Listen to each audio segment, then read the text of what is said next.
Chapter 43:17. When he heard Red Hero's words, Lu Yin raised his eyebrows.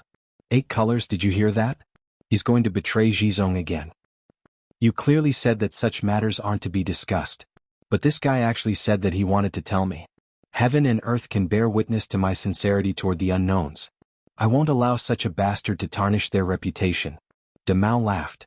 How shameless. The old man also laughed. He's sure that Red Hero won't tell him.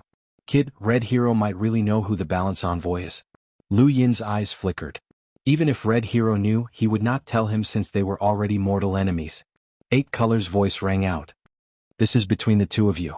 The unknowns won't ask about it, provided you don't break the rules. Lu Yin, did you do anything to Red Hero? Lu Yin was very certain. No. It was mainly because he could not beat him, so how would he dare to attack him? Red Hero, did you attack Lu Yin? Red Hero was silent for a moment. This kid captured my people and escaped from the Red Coat civilization under the stars. I had to stop him, so it wasn't considered an attack. Lu Yin retorted, I almost died, so how is that not considered an attack? 8 colors, you have to make the decision. The unknown's rules are greater than the heavens. Red Hero shouted, you were the one who attacked my civilization first. That's because I discovered that you had betrayed the unknowns, Lu Yin retorted. Red Hero was furious. This bastard only attacked him because he had betrayed the second stronghold. How could he be so shameless? Throughout his long life, he had climbed to the peak step by step from the beginning of his cultivation. Those who appeared around him were all elite geniuses. Even his enemies would not be this shameless. Especially after he reached the Eternal Realm, he only came into contact with Eternal Realm cultivators. Which one of them was like this kid? In comparison, he felt that this kid was more likely to betray the second stronghold. Lu Yin, you attacked me because I had betrayed the second stronghold.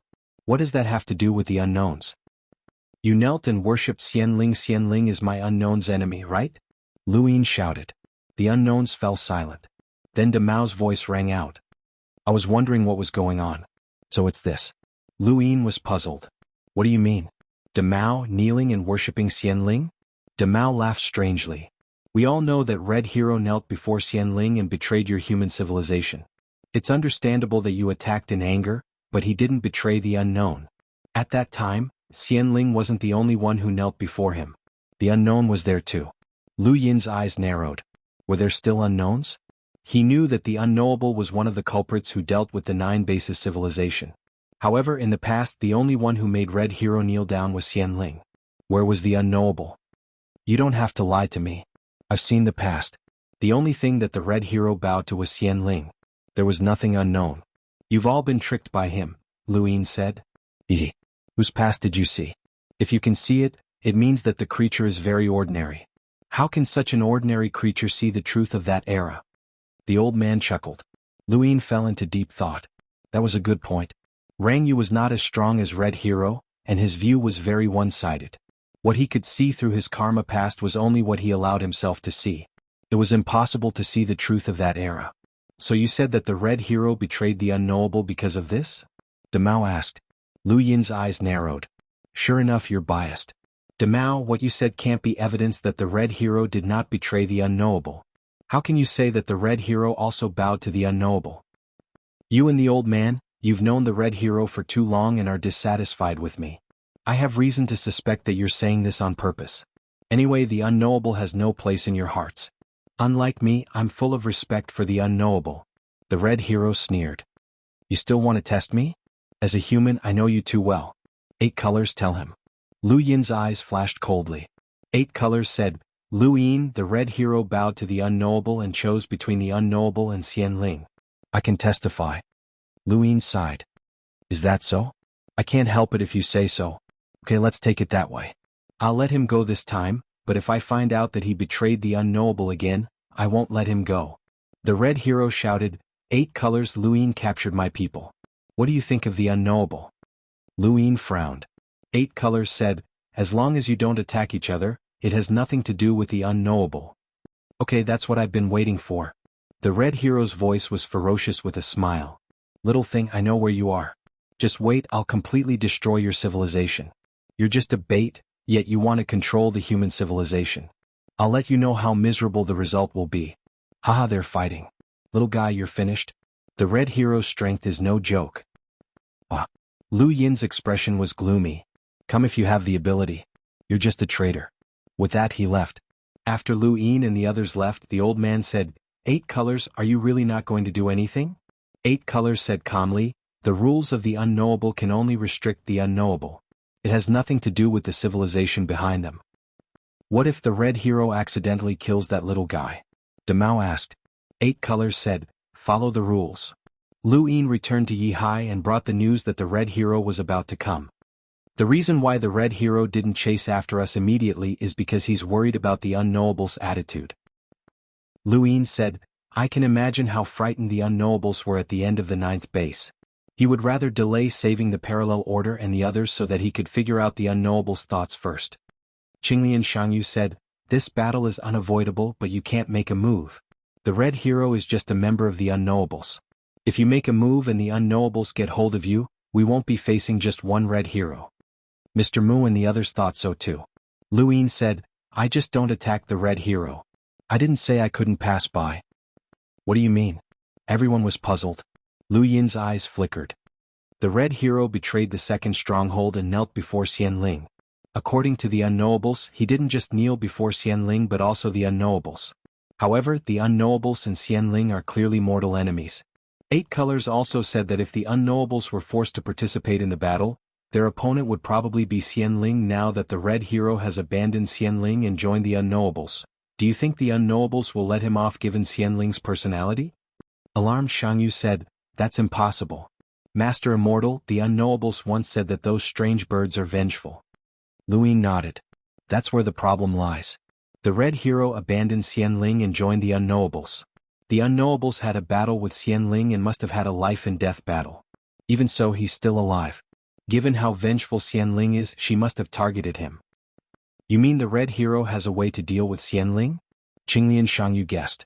Lu Yin's gaze was solemn. At the very least, he has a way to defend against Xianling, otherwise, he wouldn't have survived until now. After that, he looked into the distance. Xianling is also a threat to us. For the time being, we can't think of a way to deal with her, so let's get the red hero to tell us. He's been alive for much longer than we have and knows her better. In a battle against the red hero, numbers were meaningless. The more people there were, the easier it would be to defeat them. Lu Yin did not know why the red hero still wanted to attack them despite the karmic restraints. Qinglian Xiangyu learned through wine that the red hero had not made a move in a long time. In that case, the karmic restraints on him must be very few and time could erase some of them. Now that he dared to attack the 3 universes alone, and he knew that there were many Eternal Realm experts in the 3 universes, Lu Yin and the others could only plan for the worst. However, no matter how few karmic restraints on the red hero were, he could not kill too many Eternal Realm experts. The death of any Eternal Realm expert would bring about a lot of karmic restraints on him. However, the death of any Eternal Realm expert was unacceptable to the 3 universes. Lu Yin asked Qinglian Xiangyu whether they could deal with the red hero if everyone attacked him together. The answer given by Qinglian Xiangyu convinced him that they should focus on retreating for the time being. If Jiuwen was not sitting on the blood tower, it would be possible. The only advantage of having a large number of people was that they could fight to the death to increase the karmic restraints on the red hero. Other than that, there was no other use. Jiuwen had already told Qinglian Xiangyu part of the red hero's strength. In order to stop the red hero besides Qinglian Xiangyu, they also needed a powerhouse who fit the 2 laws. Of course it was the boss. Lu Yin immediately looked for the boss, starting from the place where he had fought the red hero. As soon as he arrived at that location, he suddenly looked in the direction of the red shirt civilization. A silent pressure terrified him. The red hero was coming. Lu Yin hurriedly looked in other directions. He had to find the boss as soon as possible. Soon, Lu Yin appeared in front of the boss. What's the matter? The boss was very vigilant. The short fight with the red hero had frightened him, especially when Lu Yin said that he might fit the 2 laws. This sentence had made him angry until now. Lu Yin coughed. That, Senior, the time of danger has come. The boss' face twitched and Patriarch Shan's words rang in his mind. Do not get too involved with the human civilization. This civilization was very troublesome. They claimed to have self-awareness but in fact they did not. Moreover, it was easy to provoke strong enemies. He did not understand before but now he did. How long had it been since they went to the human civilization? How many times had they fought? 4th, 5th, and even little 18 had gone missing. He now regretted going to the human civilization. Lu Yin faced the boss and bowed deeply. I know I have made things difficult for you. You are not afraid of strong enemies, but you are worried about karma. The boss was silent. I promise that this will be the last time I ask you to fight. From now on, unless you take the initiative, I will not disturb you, Luin said solemnly. The boss looked at Luin. Is it still the same person who might fit the two laws of the universe? Luin nodded. The boss had a headache. Ask Qinglian to fight too. This was originally planned, so Luin nodded. Of course. The boss had no choice but to agree. Wait, of course, what did that mean? Did this kid think that he could not stop the red hero alone? He wanted to say something, but he decided against it. The red hero was a ruthless person. Luin brought the boss and met up with Qinglian Xianghu. They appeared halfway between the human civilization and the red shirt civilization. The red hero was about to arrive. His speed was faster than expected. Chapter 43:18. Although this speed was far from teleportation, Luin had never seen such a fast speed in the eternal realm. Old ancestor Shan was an exception. Luin could not see that kind of powerhouse clearly. Fortunately, this speed made the boss relieved. It was not that it was not fast, but he was sure that Red Hero was not a powerhouse who conformed to the three laws of the universe. Otherwise, he might not be able to escape even if he teleported. This was what old ancestor Shan said. Red Hero is approaching. Before that, let me tell you what Xuan told me. Qinglian Yu looked into the distance. He slowly said, according to what Xuan knows, Red Hero has a ruthless path. The yin-yang burning sky mirror is a power inherited from the red coat civilization under the stars. In particular, the yin-yang burning sky mirror was born from the ruthless path. It no longer exists in the current era of the red coat civilization under the stars. This is the inheritance of the red coat under the stars during the Nine Bases era. Luin and the boss listened quietly. I don't know the details. Xuan doesn't know either. He has never fought Red Hero. Secondly, Red Hero conforms to two laws of the universe. One is temperature perception, depriving creatures of their adaptation and perception of temperature. Once this perception is deprived, it is equivalent to depriving creatures of their instinctive desire to defend against temperature. This means that the essence of life in the field of temperature is changed. Luin was puzzled. Changing the essence of life? Qinglian Yu said, let's put it this way. Whether you have a perception of temperature or not, your physical defense will not change. This is our understanding. However, physical defense is also based on external reactions. However, that instinct has long been integrated into the essence of life. You can't even detect it.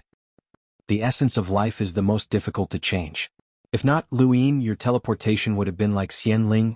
Luin had a deep understanding of this. If not for the essence of human life, how could there be an additional restriction of teleportation that needed to be seen before one could teleport? This was the essence of human life. So, when facing Red Hero, you have to be careful of his changes in temperature. Remember, any attack by such a powerhouse is enough to threaten the life of an eternal realm, even if it looks powerless. The second law of the universe he conforms to is that there is no absolute. Luin and the boss looked at Qinglian Yu blankly. They did not understand? Qinglian Yu's expression was solemn. This was not found out by Xuan. Xuan knows that some things came from a mysterious existence. No one knows who that existence is or what his purpose is, but that existence has always wanted to deal with Red Hero. This is also one of the reasons why Xuan and I want to take action. He looked at Luin. I didn't say anything back in Yehai. It's not that I don't trust them, but you probably haven't forgotten that there's still that thing over there, right? Luin understood. It was unknown where they were. There was an unknown hidden within. Qinglian Xiangyu said in a deep voice, Xuan doesn't know who that existence is. He doesn't even know if he's an enemy or a friend of the human civilization. That's why he's been enduring until now. It's not only because he can't find a suitable person to take away Red Hero's Heartless Dao's legacy, but also because this existence makes him feel uneasy. Fortunately, the strength of the three universes has skyrocketed, and Red Hero may have a breakthrough. I can't wait any longer, so I took action. Let's get back to the main topic. I feel like it's coming. The boss urged. The pressure was getting closer and closer. Qinglian Yu said, nothing is absolute. To put it simply, all attacks will be directed to himself. This is his absolute. But nothing is absolute, nothing can cause any harm. Luin and the boss were stunned. They still didn't understand. Nothing can cause any harm? Qinglian Yu nodded. That's why we have to remember when we fight. If he uses this law, don't attack. Any attack will consume your body. Then how do we fight? What if he uses this law from the start? The boss regretted coming. Qinglianyu said, "Jianghu and I have thought about it. There's only one way. We can use the law to forcefully break it. Once we fight with Red Hero, we must immediately use the law. This way, if he uses nothing, it will either be detected or forcefully broken. This is the only way." Lu Yin's mind flashed. "That's why you've been releasing your karma celestial phenomenon all this time." Qinglianyu nodded. "We've been preparing for this day for far too long." Lu Yin finally understood. It was no wonder that Qinglianyu had been using his karma celestial phenomenon to cover the three universes. He had originally thought that it was to protect the human civilization, but later on, he felt that it wasn't necessary. Now he knew that it was to adapt to the constant release of the law. The goal was to deal with Red Hero. If he hadn't cultivated his karma celestial phenomenon for a long time, he might not have been able to last long against Red Hero.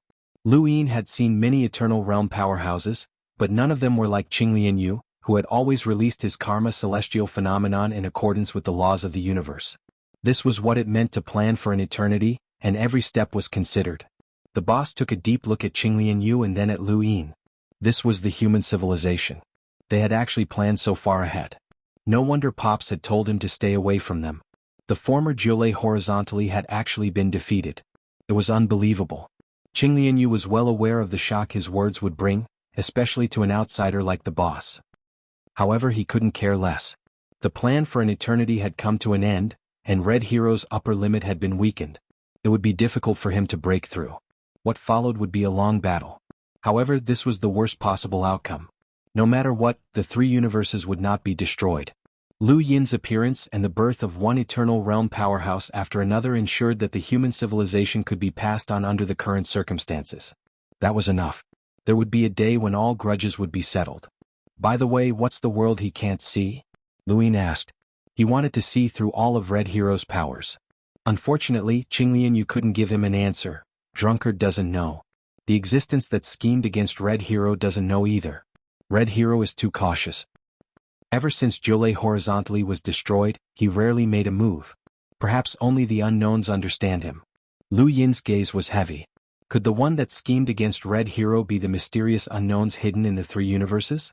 Just as he was thinking, a terrifying aura swept across the starry sky in front of him. Red Hero had arrived. The boss had already been led into Mount Supreme by Lu Yin, so there was no need to rush. Lu Yin never thought that he would one day be able to fight against an Eternal Realm powerhouse or even kill one. He would feel such a huge gap. Patriarch Shan's suppression of the Black Enlightenment civilization in Lan Meng was no different from a cultivator's suppression of an ordinary person. At this moment he once again felt that suffocating feeling coming from Red Hero. The surrounding stars spread out endlessly. Red replaced black, becoming the only color in the area. Touching the void made one's skin tremble, and it was difficult to breathe. Red Hero looked down at them like a ferocious beast. "How bold of you to dare to stop me here. But can you stop me?" Red Hero spoke, his voice resounding through the starry sky, causing the void to boil. Lu Yin squinted his eyes and took a deep breath, suppressing his instinctive trembling. This wasn't fear but the reverence of life, the reverence for a higher life form. Although Red Hero hadn't reached Patriarch Shan's level, he was definitely a powerhouse second only to Patriarch Shan. He had lived since Jianghu horizontally, and even in the unfathomable knowers, he should be a powerhouse that stood at the peak. "It's not stopping." Qinglianyu's expression was unprecedentedly serious. He had thought about this battle too many times. "It's killing." Red Hero laughed, but his gaze was extremely cold. "With just you?" Qinglianyu's gaze was calm. His karma celestial phenomenon whizzed out, heading towards the red that covered the horizon. It shook the void in an instant as if another universe was propped up within the area, a universe of karma. Red Hero's gaze was piercingly cold. He raised his hand, and a terrifying aura of life instantly covered the area, as if a universe was pressing down. Lu Yin was on guard. They didn't know what kind of world Red Hero had cultivated, but Red Hero hadn't used any invisible world at all. Just his aura of life was enough to suppress the karma celestial phenomenon. Was he overestimating himself, or was he underestimating Qinglianyu? Red Hero's aura of life was abundant, and it surged through the heavens and earth, but it was about the same as the Immortal Master's. The Immortal Master's body couldn't compare to Red Hero's, but he was extremely proficient in the area of life. Red Hero was strong, but he couldn't be strong in every aspect. However, even if he couldn't surpass the immortal master, his current aura of life was quite exaggerated, and it continuously pressed down on the karma celestial phenomenon. More importantly, he didn't fear the consumption of his aura, as it was only used to resist the karma celestial phenomenon. The immortal master's aura had other uses, and it wouldn't be as crude as Red Hero's. In other words, it was a waste. With a boom, the karma celestial phenomenon scattered the aura of life and spread towards the stars, replacing some of the red color that enveloped the universe. Red Hero was shocked. I've underestimated you. Now that I think about it, when I first found you, you only conformed to one law of the universe. Now that you've conformed to two laws, your strength shouldn't be much weaker than Jianghu's. When the karma celestial phenomenon appeared, the karma celestial phenomenon that enveloped the three universes naturally disappeared. Aside from those who could see the karma, no one else could sense it. And those who could see the karma also knew what had happened. If I wanted to kill you, you wouldn't have lived until now. Qinglian, I will give you another chance. When you feel despair, continue to be the sustenance of my path of ruthlessness. After saying that, Red Hero didn't do anything, but the universe suddenly turned cold. The coldness pierced into his bones, causing Lu Yin to shiver. Temperature perception. He had changed his and Qinglian Yu's perception of temperature. Now, Qinglian Yu said in a low voice. Lu Yin instantly disappeared with him. Red Hero's eyes narrowed, and he raised his hand and clenched his fist. The void froze. The surrounding universe instantly froze and a large area was frozen. The void, the stars and everything else froze. From afar, it was as if a giant block of ice had appeared in the universe with Red Hero at its center. Lu Yin teleported behind Red Hero, and before Qinglian Yu could do anything, the two of them were frozen. Red Hero sneered and tapped the ice with his index finger. Cracks spread out like swords towards Lu Yin and the Azure Lotus Guard, but Lu Yin immediately dodged with the Azure Lotus Guard. The void had been sliced apart, and there was only endless darkness within. Chapter 43:19.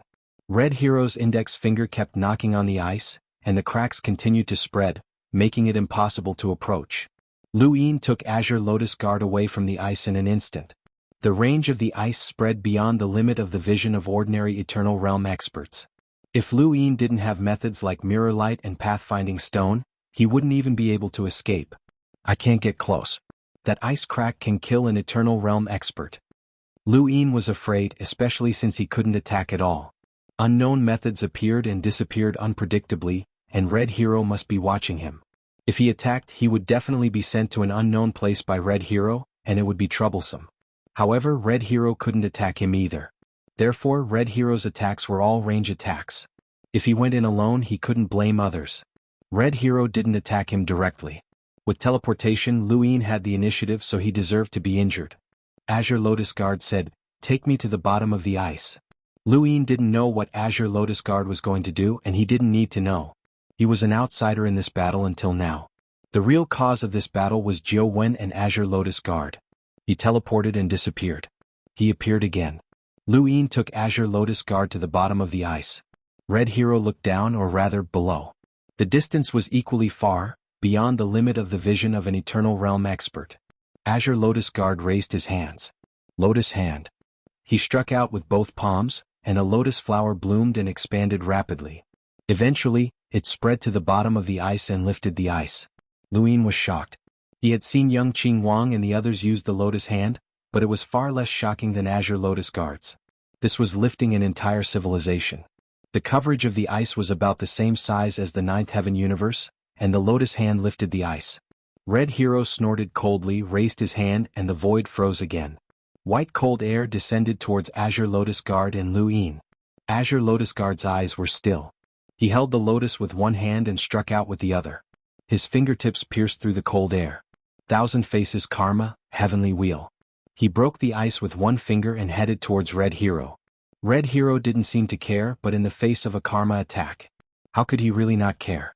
Azure Lotus Guard's strength was extremely strong.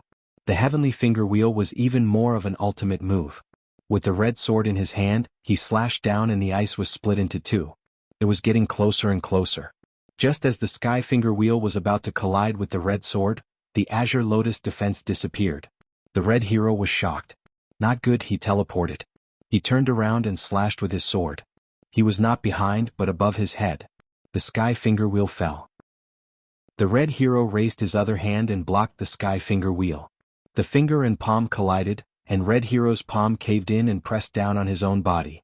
He slashed upwards with his sword, but Lu Yin disappeared with the Azure Lotus Ascension once more. Red Hero pulled his hand back, but when he looked over, he saw that his palm had almost been pierced through. On the other side, Imperial Blue Lotus's expression was heavy.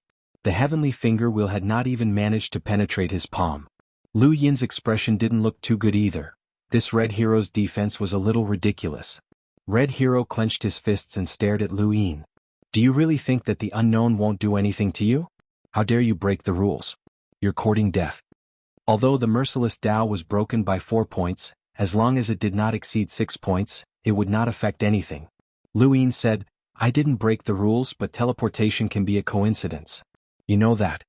Red Hero's expression was gloomy. Unless Lu Yin attacked him directly, teleportation alone was not enough to determine the outcome. Even if everyone knew that he did it on purpose, so what?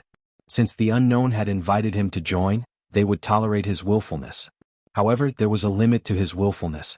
Red Hero held the hilt of his sword and slowly raised it. He took a step forward and the surrounding void froze. In an instant, the sword's edge scattered. Lu Yin immediately disappeared with the Azure Lotus Ascension, and in the next moment, a huge crack swallowed him like a monster. Retreat, Imperial Blue Lotus growled. Lu Yin disappeared again. This time he disappeared from the speed range of the Eternal Life realm for 20 years, which was the limit of the mirroring technique. However, the crack was still closing in. Red Hero was serious. He was displaying his terrifying strength with a terrifying range attack. The range of this attack was enough to make one's scalp tingle. He sneered and did not pursue Lu Yin. Instead, he headed in the direction of the 3 universes. Lu Yin's expression sank. The situation he was most worried about had come. Red Hero did not intend to fight them at all. His goal was the 3 universes. As long as they cared about the 3 universes, this would be their weakness. Teleportation. Lu Yin suddenly appeared in front of Red Hero with the Azure Lotus Ascension. Red Hero was already prepared and slashed out with his sword. Under the ruthless path, even the Azure Lotus Ascension did not want to take this sword head-on. Lu Yin even teleported, but the red umbrella unknowingly opened. There was an extra line at the edge of the umbrella that connected the umbrella ribs, as if adding a base to the umbrella ribs. There was only one line, but it wrapped around all the umbrella ribs and cut the base of the umbrella ribs into countless square voids. Lu Yin's teleportation failed to leave the red umbrella. He appeared in an adjacent square from one of the voids. He looked at Red Hero in shock. Red Hero stared at him coldly. The red sword fell and slashed. Beside him, the Azure Lotus Ascension appeared in front of him and blocked the red sword. The sword pierced through the karma and strangely changed direction to stab at Red Hero himself. Red Hero dodged sideways. The sword tore through the void and extended far away, dividing the distance visible to the naked eye into 2. He stared at the Azure Lotus Ascension. Karma reverse. The Azure Lotus Ascension stared at Red Hero and said to Lu Yin, "Did you see it clearly?" Lu Yin exhaled. "I see." His teleportation failed. In fact, it was not a failure. He could teleport, but the void was completely cut. Just like how they caught Luo Chan, they only needed to isolate Luo Chan from the distance. However, it was extremely difficult to isolate the connection between an immortal realm powerhouse and the distance. Jiang Feng's harmony with the law of the universe could only prevent Yu Lu from coming into contact with the distance for a moment. Red Hero, on the other hand, used the red umbrella as the foundation and the unknown line as the weapon to completely cut the void within the red umbrella's range. However, it did not completely isolate the distance. He gave up on completely isolating the distance for a short period of time in exchange for the void that isolated the distance for a long period of time. In this void, teleportation was still effective, but it could only be used to teleport to the adjacent void. This was because the adjacent void would be completely isolated, and it would be isolated for a long period of time. The larger the red umbrella's range, the more isolated voids there would be. If he wanted to escape, he just had to keep teleporting. However, Red Hero would not give him a chance. It turned out that this was Red Hero's method to deal with Xian Ling's teleportation. The Understar Red Shirt's inheritance combined with the unknown line to become Xian Ling's ultimate move. No wonder you chose unknown. Xian Ling must have tried to deal with you more than once, and you used this move to avoid it, Lu Yin said. Red Hero's gaze was cold. Teleportation is indeed troublesome, but without an invincible talent, there will be a time when the immortal plume will die. Since ancient times, many immortal plume have died. Anyone who knows about this talent will study how to deal with it. You are no exception. Thank you for teaching me. Luyin nodded. Red Hero sneered. It doesn't matter. If unknown Ling fights with Xian Ling, even if I don't teach you, 8 colors will teach you. Leave by yourself. I won't attack you, but you won't be able to leave with him. Luyin and Qinglianyu looked at each other. That's enough, Qinglianyu said. Luyin nodded and released the 7 treasures heavenly toad boss. As soon as boss appeared, Red Hero's expression changed. He remembered that this toad was a powerhouse who was compatible with 2 laws of the universe. Boss looked around and saw the ruthless path and karma celestial phenomenon covering the sky. He saw the red umbrella, the square void that was cut, and the shattered ice that was the size of the universe in the distance. This battle would not be easy. The more difficult it was, the more he wanted to fight. Thinking of this, a thick black color appeared on the surface of his body. His entire body was expanding, and the void could not bear the weight and caved in. Even the void that was cut by the red umbrella and orange lines caved in. Red Hero stared at Boss. I remember now. 7 treasures heavenly toad. Boss grinned. Human, scram if you don't want to die. Luyin stood between Boss and Qinglianyu. He had to admit that he felt very safe. Although they could not kill Red Hero together, Red Hero could not do anything to them. Red Hero stared at Boss. Legend has it that the 7 treasures heavenly toad was once on good terms with Jiolei. However, during the battle, your 7 treasures heavenly toad clan did not help Jiolei. Instead, you fled. Boss's eyes turned black.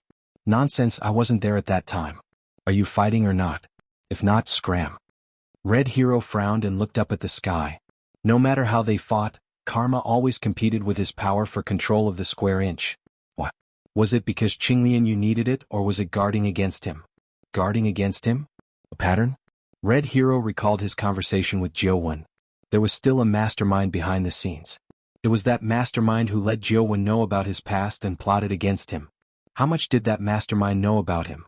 He felt a little uneasy. If he fought with these people in front of him now, would that mastermind benefit in the end? This toad and Qinglianyu were not to be trifled with.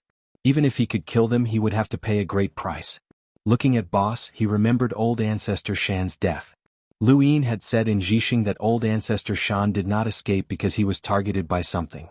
The more he thought about it, the more uneasy he felt. Red Hero looked up and stared at Luyin and the others. His gaze fell on Qinglianyu. Why do you keep releasing karma? Luyin laughed. Do you think we will tell you? This is a life and death battle, not a friendly spar. You know my pattern. Red Hero shouted and stared at Luyin and the others. Luyin and Qinglianyu did not change, but Boss's eyes, which were drowned in darkness, rippled. Seeing this, Red Hero knew that he had guessed correctly. He left without hesitation. You don't want to fight anymore? Luyin provoked. Boss glanced at Luyin and wanted to tell him to shut up. Red Hero's face was gloomy. He stepped forward and headed towards the red shirt civilization below the stars. After he left completely, Boss heaved a sigh of relief. We scared him. Qinglianyu was worried. Could he be testing us? You have teleportation. Are you confident that you can kill him? He can't escape. If we don't chase after him, it will make us look guilty. Luyin looked into the distance. He is not testing us.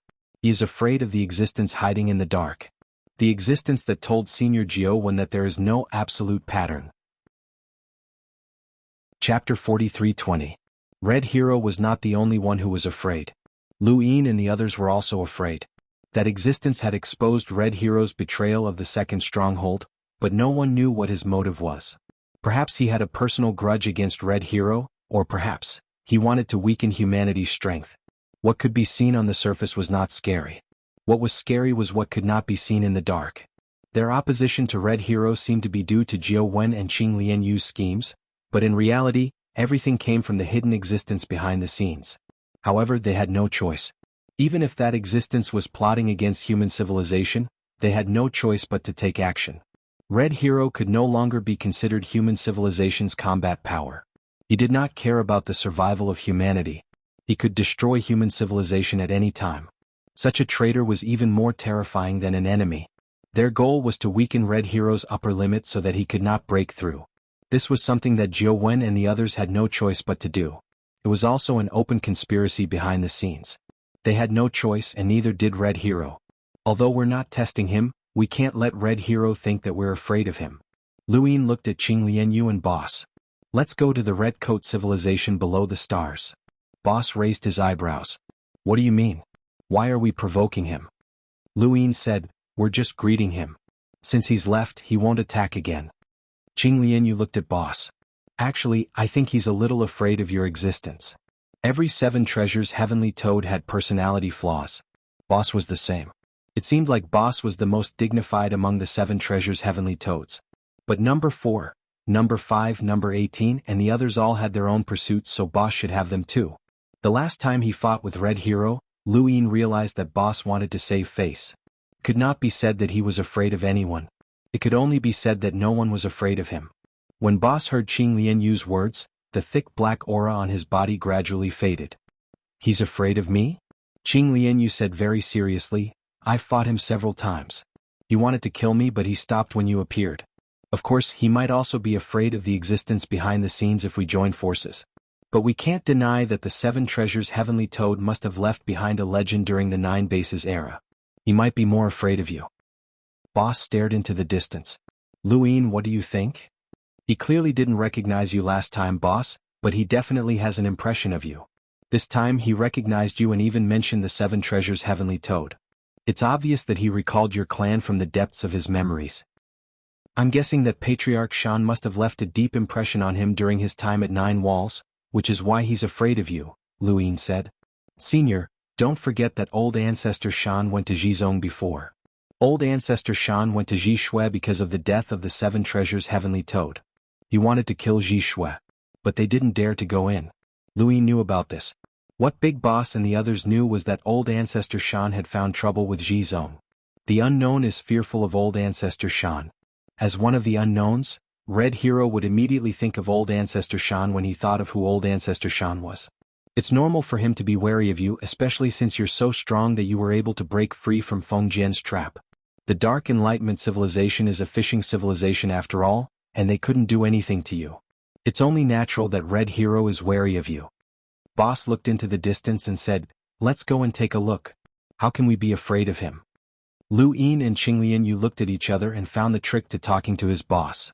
Red Hero was returning to the Red Coat civilization below the stars, so his speed naturally couldn't compare to teleportation. Luin took a slight detour and teleported twice more. He avoided Red Hero and arrived at the Red Coat civilization below the stars first. His gaze swept across the starry sky of the universe. Ranyu was gone. What a pity. He had wanted to take him away.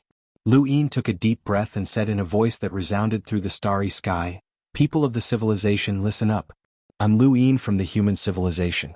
You should all know me. Countless people in the Red Coat civilization below the stars looked up. Mr. Lu? Yu from the Heartless sect looked into the distance. Luin? Chu Songyun stood outside the Heartless sect's main hall and looked into the distance. In Flower City, Xiaman was in a state of panic because the beauty pill had been captured. When she heard Lu Yin's voice, she suddenly looked up. Elder Qiu, the Lian family and many others looked into the starry sky. At this moment, the Red Coat civilization below the stars was silent. Only Lu Yin was speaking. Red Hero betrayed the second stronghold and is the greatest traitor in human history. He doesn't care about the survival of the human civilization, nor does he care about your lives. He even wanted to use the lives of everyone in the Red Coat civilization to force Senior Jiuwen to his death. Senior Jiuwen is sitting in the Blood Tower now, but no one knows if he can save you in the end. Countless people had complicated expressions. Even those who cultivated the Heartless Path did not care about their own lives. They had heard that the hero ancestor did not care about their lives at all. If you want to live, follow me. I can't take all of you away immediately, but you can interact with each other. I will continue to come here and take away groups after groups of people. I will do my best to preserve the Red Coat civilization's legacy. Your legacy will develop in our human civilization in the future. Over there, Red Hero will not be able to affect you. I, Lu Yin, guarantee that I will treat you all equally. In the Blood Tower above the stars, Jiuwen smiled in relief. He could hear the sincerity in Lu Yin's words. He had been afraid that this person would be prejudiced because of the Heartless Path. The Heartless Path was divided into right and wrong. That was the true Heartless Path. The current Heartless Path had only gone astray to cater to Red Hero. He was the current sinner of the Red Coat civilization. His death was well deserved, but the Red Coat civilization was not guilty. They should not be dragged to their deaths. Qinglianyu appeared in front of him and he looked at Jiuwen. Jiuwen also looked at him. Have you exchanged blows? Qinglianyu nodded. Unfathomable. Jiuwen laughed and felt a little helpless. He is too cautious.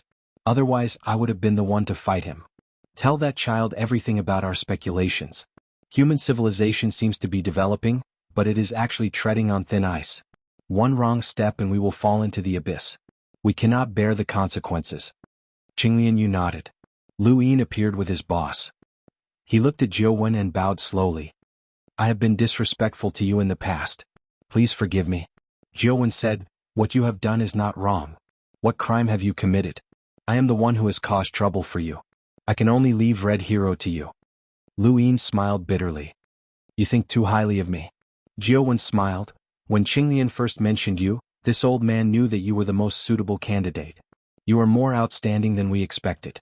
Red Hero is ruthless. What you lack is time. If you are given enough time to cultivate, we are nothing but ants. Thank you for your praise. Mr. Lu, do you still remember what I said when you first joined the Red Coat civilization? Lu Yin was puzzled. What do you mean? Jiuwen's expression was solemn. Those who take us as Red Coats are considered Red Coats under the stars. If there is a day that you betray Red Coats under the stars, Red Coats under the stars will not rest until you are dead. Even if you escape to the edge of heaven and earth, the edge of the universe and the passage of time, you will be hunted down forever. We will use your corpse as a sacrifice to our ancestors. Red Hero betrayed Red Coats under the stars. As a Red Coat under the stars, I will use all means to hunt you down. At this point he bowed deeply to Lu Yin. Unfortunately, I am not strong enough. I hope that you can eliminate the traitor and seek justice for Red Coats under the stars and for Jiulei. Lu Yin stared blankly at Jiuwen. The words he had said that day were not meant for him. At that moment he had already made his intentions clear.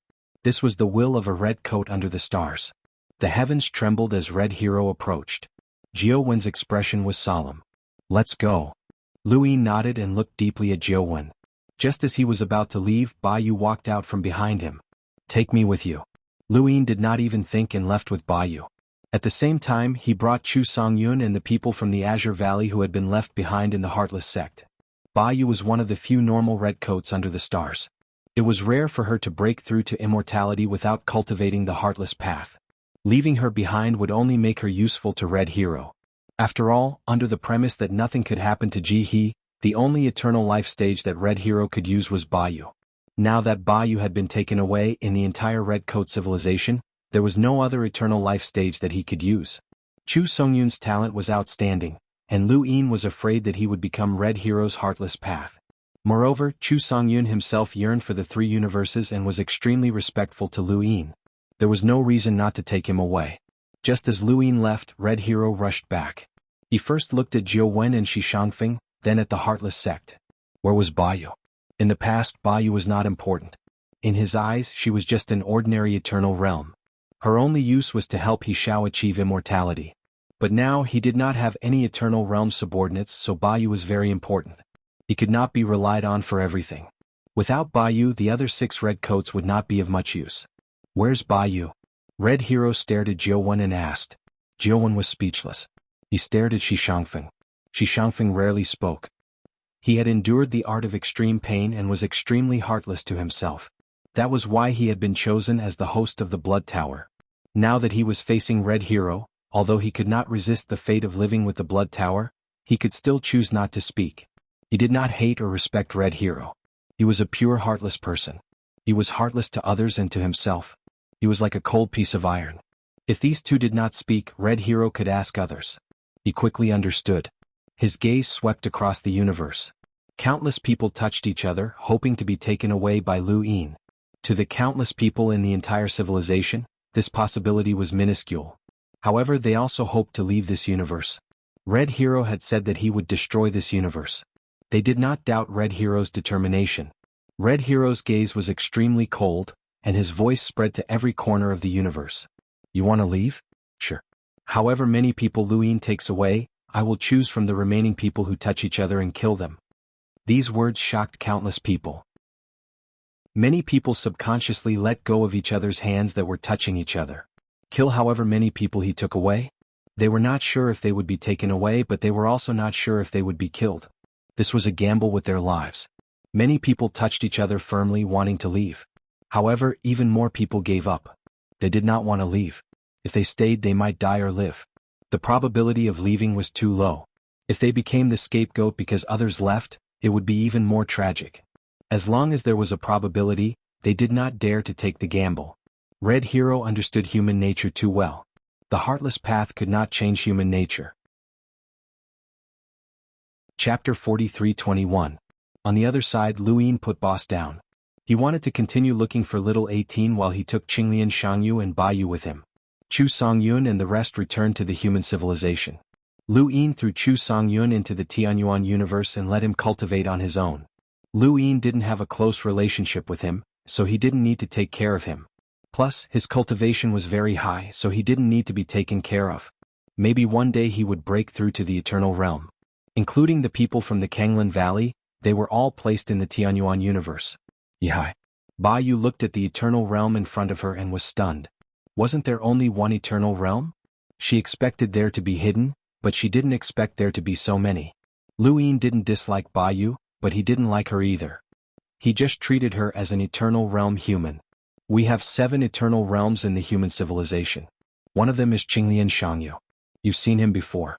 This is Shueta Xiangyu. Baiyu looked over. Shueta Xiangyu grinned. His blood was boiling. She felt suffocated. She could feel that he was very strong. Anyway, he was much stronger than her. She was able to achieve immortality because of the help of Red Hero and Xuanhuan. They allowed her to comprehend the rebooting of the universe and break through because of her grudge with He Xiao. Under normal circumstances, she couldn't achieve the Eternal Realm. Although Shueta Xiangyu also stepped into the Eternal Realm by observing the rebooting of the universe, he relied on his own cultivation. He was very different from Baiyu. This is Jingmen Xiangyu, Luin introduced. Baiyu looked at Jingmen Xiangyu. She was a woman. The Red Shirt civilization had given her the beauty pill, and this universe also had female Eternal Realms. Why did she feel that she was more powerful than Shueta? She was full of murderous intent. Jingmen Xiangyu's eyes were cold, but not like those of the ruthless path. For some reason, Baiyu felt that this cold gaze was more real. Luin continued, "This is Master Ku Dang." In order to let Baiyu recognize him, he brought the Eternal Realm. Baiyu nodded to Master Ku Dang. This was normal and didn't pressure him. Master Ku Dang bowed politely. "This is Master Qing Chao," Luin introduced. And then added, "He's half a human trader." Baiyu was confused. What did he mean? Master Greengrass didn't mind. He was indeed half a traitor. The death of Mijin Xiangyu had always been on everyone's mind. In fact, they knew very well that if they were grass masters and witnessed the unknowns using a civilization to destroy a civilization with 10 Eternal Life Realm experts, they would also feel despair. Perhaps they would also join the unknowns in order to preserve the heritage of the spiritualized universe's human race. However, the incident did not happen to them. It was normal to hold a grudge against Master Greengrass. Luin often thought about it. Did Mijin Xiangyu know something? That's why he told Qinglian Xiangyu and the others not to take revenge before he died? This is Mr. Mu, who is also my master. Luin introduced them in order. There was only one grass grandmaster who had broken through early, but he was placed behind the group of people from the 9 Firmaments universe. Baiyu looked at Mr. Mu and Mr. Mu looked at her as well. An oppressive feeling enveloped them, and there was also an indescribable majesty. It did not seem to belong to this person, yet it also seemed to belong to this person. Mr. Mu was a powerhouse who had broken through to the Eternal Life Realm by himself. As soon as he broke through, he had the strength to fight against Qingmen Xiangyu and Shueta Xiangyu. He also had the quintessence turbid treasure and was qualified to participate in the war between the 7 treasures Heavenly Toad and the Dark Apocalypse. He was qualified to intervene in the battle between 2 universes. Although Mr. Mu had broken through late, his starting point was very high, and his future was unclear. Qinglian Xiangyu had also said that Mr. Mu's future was comparable to his. The last person was naturally Jiang Feng. Baiyu looked at Jiang Feng and had a strange feeling. He was indeed an Eternal Life Realm expert, but something seemed wrong. She kept feeling that this person was neither here nor there. Jiang Feng was very polite and smiled at Baiyu. Baiyu returned the gesture. "Let's go. I'll take you to see the other Eternal Life Realms," Luin said. Baiyu was shocked. "There are more." "Of course." Luin placed a hand on Baiyu's shoulder and could clearly feel her body stiffen. She instinctively wanted to resist, but she endured it. Back when Luin had first gone to the Red Shirt civilization, Bayou had failed twice. Now the tables had turned and she had come to the three universes. She had seen an even vaster world. That was right, in her eyes, this was an even vaster world. Even though the humans in this universe had once been bait that had been abandoned, this bait had now grown to a level that surpassed their barriers. If not for the Red Hero, the second stronghold would not be comparable to this universe. Speaking of which, where did this universe get so many eternal life realms? There were so many of them that it was almost like a fishing civilization. Luin first took Bayou to see the eternal heaven carrier. It had gone on strike and stopped spitting out colored glass. Luin and the others did not force it as it had spat out enough. Many cultivators were equipped with colored glass, and their defenses had greatly increased. Next was Old 4 and Old 5, the two 7 treasures heavenly toads. Bayou had seen Boss before and she still could not forget that oppressive feeling. Although Old 4 and Old 5 were far from Boss's strength, they were still eternal life realms, and such strange ones at that. This was a race. They're the 7 treasures heavenly toads, a very outstanding race, Luin introduced. Old 4 and Old 5 were so happy to hear that they even forgot to ask about Boss until Luin left. However, Luin only left for a moment before returning in the next moment to send Bayou off. When Old 4 saw Luin return, he hurriedly asked, "Have you found little 18? Luin shook his head. "I haven't found it yet." Old 4 sighed. Although Boss didn't say anything, he still dotes on little 18 a lot. Otherwise he wouldn't have forced you to fight it back then. He wanted to broaden little 18's horizons and also force it to break through. "I didn't expect it to go missing." "I hope it's still alive," Boss said. Luin apologized. "If I hadn't asked little 18 to look for the one-line sky, it wouldn't have gone missing. I'm sorry." Old 5 shook his head, and his lotus leaves swayed. "It has nothing to do with you. Even if you didn't ask it to look for the one-line sky, it would still go out for a stroll. This is fate." Old 4 added, "You can't be afraid of death if you want to survive in this universe. The more you're afraid of death, the more you'll die. Little 18 has its own fate, so don't think too much about it. By the way, why are you here this time?" Luin took out the hexagonal plate. Old 4 and Old 5 were pleasantly surprised and quickly took it. This plate recorded old ancestor Shan's last words. Luin looked at Old 4 and Old 5. He was also looking forward to what was recorded on this plate. It would be best if it was related to the 9 Rampart civilization. "This plate has half of the coordinates recorded on it," Old 4 said. Luin was puzzled. "Half of the coordinates?" Old 5 nodded. "It should be half of the coordinates. We have to find another plate with the coordinates recorded on it to determine the coordinates. Otherwise, it will be difficult to find the coordinates if we keep searching in a straight line." Luin's eyes flashed. "It must be very important to have 2 plates recorded on it. What coordinates?" "I don't know. Old ancestor didn't say. He only left a sentence." Old 5 stared at the plate. "There's an invincible opportunity here." Luin raised his eyebrows. "An invincible opportunity?" Old 5 looked at it again and nodded. "Yes, an invincible opportunity." Old 4 also said, "Yes, an invincible opportunity." "If there's an invincible opportunity, why didn't old ancestor look for it?" Old 5 was also puzzled. "Who knows? Old ancestor is sometimes strange." Luin took the plate. "Coordinates? An invincible opportunity?" Old 4 was right. If there really was an invincible opportunity, why didn't old ancestor Shan look for it? Why did he deliberately leave it behind? He thought about it. The answer might be in another plate. Unfortunately, finding the plate depended on luck. There was no way to find it directly. The compass that could help him find objects of the same substance could only be used within a region of the universe. It could not sense anything if the range was expanded to a square inch. Although he could not determine the complete coordinates for the time being, he could integrate the plate into his external avatar. Including this one, he already had 13 plates. The more he had, the greater the range he could protect himself.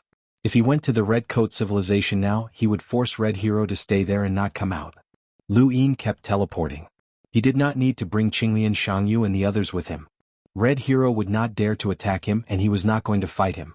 However, when he reached the Red Coat civilization, Luin realized that there were very few people who touched each other. He was not afraid of being discovered by Red Hero, so he went straight to the Blood Tower to ask. Shi Shangfeng looked at Luin strangely. He did not take the hero ancestor seriously at all. Was he not afraid that the hero ancestor would attack him? Jianghu knew that Lu Yin was relying on an unknown identity, which was enough to make Red Hero apprehensive. "He will kill as many as you take with you," Jianghu explained to Lu Yin. His words were filled with killing intent, which was very much in line with Red Hero's methods. Lu Yin was helpless. It was easy to break through such a small trick, especially against people who did not have a bottom line. Not far away, Red Hero walked out of the void and looked at Lu Yin with eyes filled with killing intent. He wanted to kill Lu Yin too much. If not for Lu Yin, the three universes would have been nothing to him. No matter how many eternal realms there were, they would not have been able to stop him. Without Lu Yin, the three universes would not even have been able to pass Lan Meng's trial. Without Lu Yin, he would definitely have been able to break through and advance further. It was Lu Yin who had forced him to this point.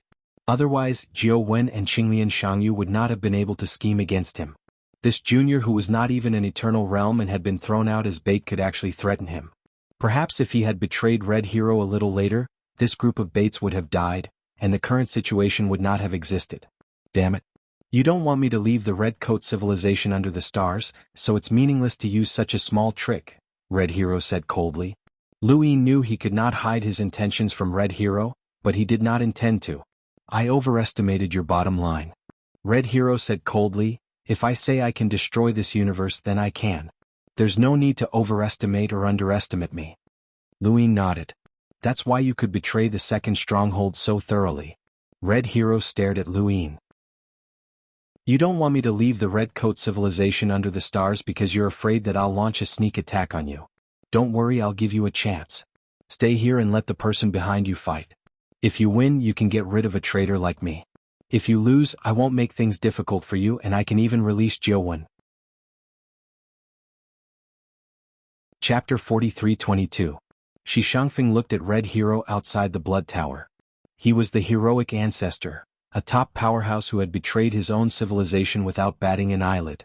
Yet, he had proposed such an unfavorable condition. Perhaps he was confident that he could win this decisive battle, but the unfairness of the bet also reflected his frustration and helplessness at being targeted by Lu Yin. Since when could someone make things so difficult for the heroic ancestor? Xuanhuan knew very well that although Lu Yin was not an Eternal Realm expert, he could teleport. Red Hero could not attack him. Once he decided to tangle with him, forget about breaking through. It would be difficult to even recover. To Red Hero, nothing was more important than his own life. Although his cultivation level was extremely high, the more powerful he was, the further he could see. He was also worried about his own safety. Although they could not defeat Red Hero, they had weakened his upper limit and made it difficult for him to recover. This was unacceptable to Red Hero. As for being schemed against and having his ruthless Tao destroyed, he could ignore all of that. It was not that he did not want revenge. It was that he knew his priorities too well. Moreover, Lu Yin was quite a troublesome person. Not only was he strong, but he was also smart. Combined teleportation. Only God knew what he could do. Red Hero did not want to take the risk of tangling with such a person. There were too many accidents. Lu Yin looked deeply at Red Hero. "You want to solve the problem in one go? You can say that. Can you solve the problem in one go for the people of the 9th base era?" Lu Yin asked. Red Hero narrowed his eyes. "Junior, how old are you? Don't talk about the 9th base era. You don't know anything at all, nor did you experience that era. What right do you have to avenge them? Besides, don't forget that you were deceived as bait. The second stronghold was involved and so were the other people of the 9th base. Even if I betrayed the 9th base civilization, it has nothing to do with you. You were betrayed by the 9th base civilization a step earlier. I can tell you that there were dozens of groups of people who were deceived as bait. They fled in different directions with the inheritance of the 9th base civilization and did everything they could to escape. At that time, the 9th base civilization was not defeated and had not reached the point of despair. These people knew very well that they would be hunted down if they fled with the inheritance. But in their minds this was hope. They each had the will to die. They did not refuse or regret taking the huge risk to take away the inheritance of human civilization.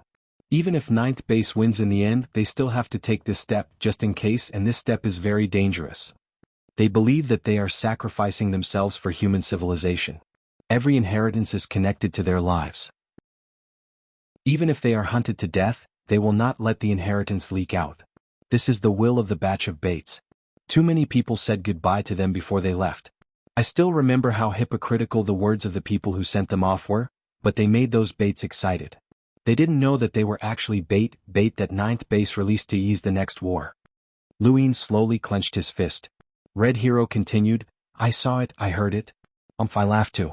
I laughed at how pathetic those people are. I laughed at how they didn't even know the truth when they were used to death. He stared at Luin. You are the descendant of those baits. It was my betrayal that pushed ninth base into the abyss, which indirectly saved those baits. If I had betrayed you a little later, even if it had been half a day later, those baits would have been gone, and your 3 universes would not have existed. I am the one who gave you your life, not ninth base. So what if I betrayed you? I betrayed ninth base, not you. Your lives were given by me. What right do you have to go against me? Go and ask your ancestors how much do they hate Jiole. Have they forgotten their struggle before death? Their hatred and resentment towards ninth base will only make them feel grateful to me. The more they hate me, the more grateful they will be. If your ancestors were still alive, they would not have gone against me. We are the new human civilization. What ninth base? It's all in the past. Luin listened quietly. He did not say anything and he could not say anything. Thus, revered Lotus's hatred towards the red shirt civilization below the astral plane was real. He had given up on the group of people that Xuanhuan had purposely brought over. Although he knew that it was fake and that it was all part of a scheme, the moment he gave up on them, his feelings had been real. Otherwise he would not have been able to fool Red Hero. Revered Lotus could feel the hatred and resentment of his ancestors. Just as Red Hero had said, if those ancestors who had been used as bait were still alive, they might not have gone against him. Luin heard Red Hero's words, and so did Xuanhuan and West Peak. West Peak looked at Luin. What would this person think? Xuanhuan closed his eyes and did not interrupt Red Hero. What he said was the truth.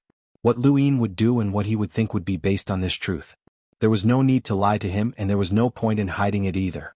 The heavens were silent. In the distance, a meteor streaked across the sky, and the streaks of light disappeared in an instant. Luin looked at Red Hero. Are you done? Red Hero stared at him. Luin turned around and looked at the meteor in the distance. Humans forgetting the past is the same as betraying themselves. But this lesson is quite profound. He smiled and looked at Xuanhuan. Senior is what he said, right? Xuanhuan opened his eyes and met Luin's gaze. I don't know the details, but it should be right. Luin nodded. What do you think I should think? Xuanhuan replied, follow your heart. What if my heart goes against your wishes? You don't have to consider anyone else. Your life is your own. Luin smiled and sighed. Your life should be your own. They were thrown out as bait, but those people's lives were not in their own hands. How tragic. Red Hero's tone was low. Dozens of people, hundreds of millions of lives, almost all of them died. Some did not know the truth before they died, and some did not even have time to react when they found out. You are lucky to have survived and have been able to pass on your legacy to this day. Cherish the struggles of your ancestors. There is no need to sacrifice yourself for the ninth base. The ninth base is not as beautiful as you think it is. The so-called peak of human civilization was just a moment of luck, and now it is gone. Luin looked at Red Hero. How many people knew that those people had been thrown out as bait? Red Hero was stunned. He really did not know about this. At that time he had been thinking about how to betray them. Luin looked at Xuanhuan. Xuanhuan shook his head.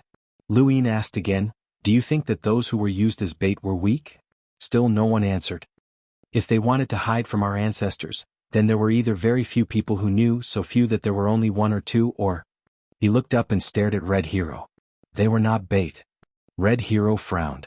You still want to lie to yourself. Luin shook his head. I agree with the first. So, the betrayal of the ninth base was not the entire ninth base but only a few people.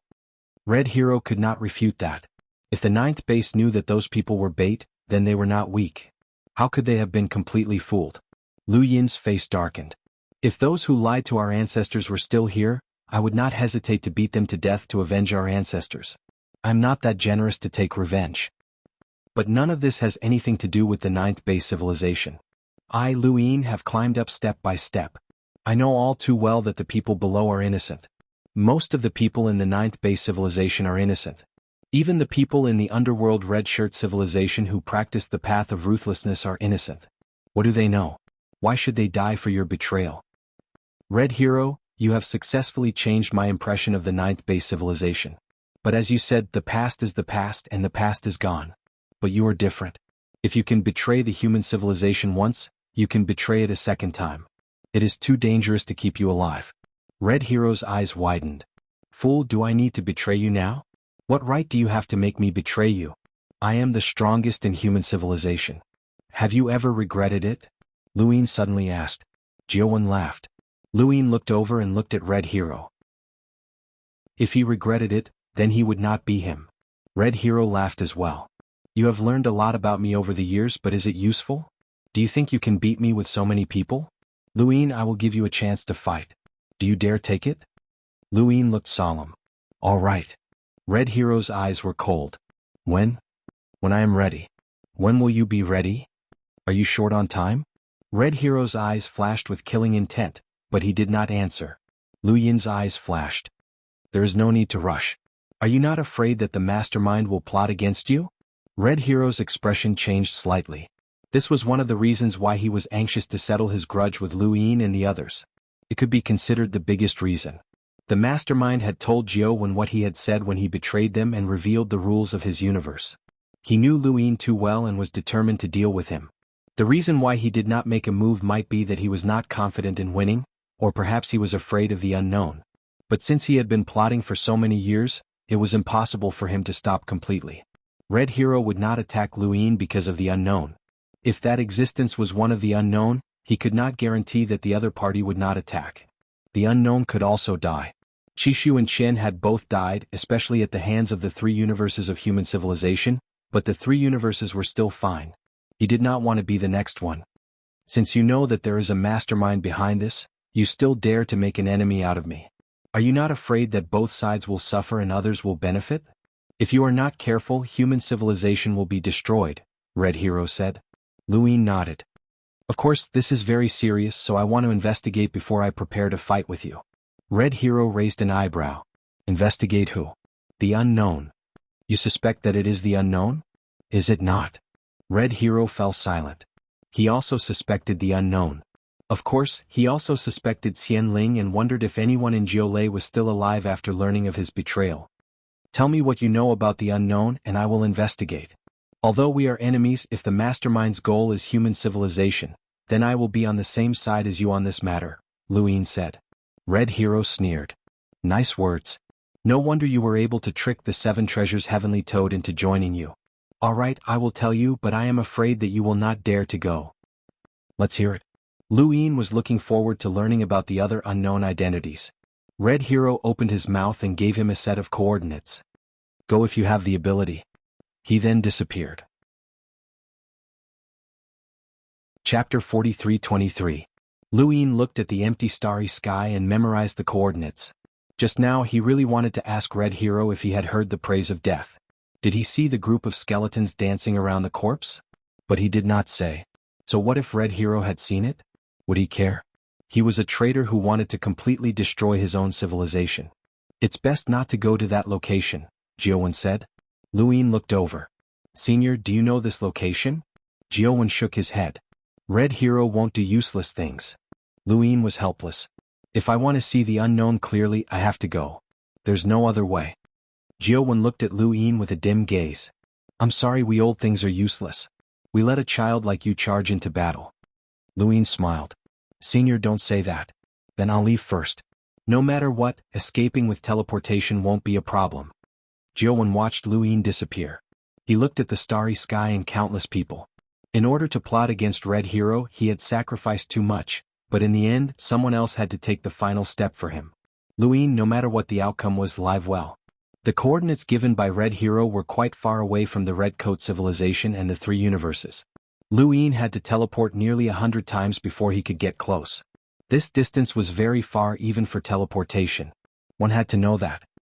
The limit of each teleportation was 20 years of speed at the Eternal Realm. This was equivalent to this distance. Even an ordinary Eternal Realm would need more than 1,000 years to arrive. The Red Coat civilization and the 3 universes were only 300 years away from the Eternal Realm. The 7 treasures Heavenly Toad race and the Devouring Seal civilization seemed to be very close to the 3 universes. However, even at such a close distance, it was difficult for the Eternal Realm of the 3 universes to see clearly. It was one thing to be able to effect an attack, but it was another thing to be able to see it. Cultivators were very wary of each other. Qing Lianyu and the others would not look into the distance for no reason to prevent accidents. Civilizations did not communicate with each other, nor did they look at each other. The current distance was still very small compared to the distance of inches. At least Luin could not see the end. He was now glad that 8 colors had once said that there was no circle for the unknown.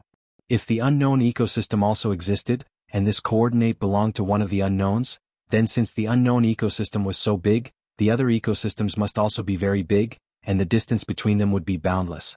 An eternal life realm expert was already the pinnacle of a civilization. To prevent such experts from coming into contact with each other, this distance was very reasonable. Otherwise, if the eternal life realm experts kept coming into contact with each other, it would have been chaotic.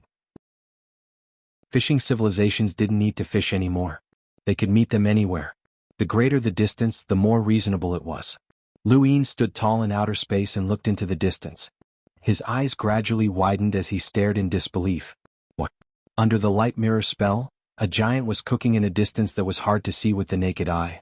That's right, Luin rubbed his eyes as he saw an indomitable giant. Cooking?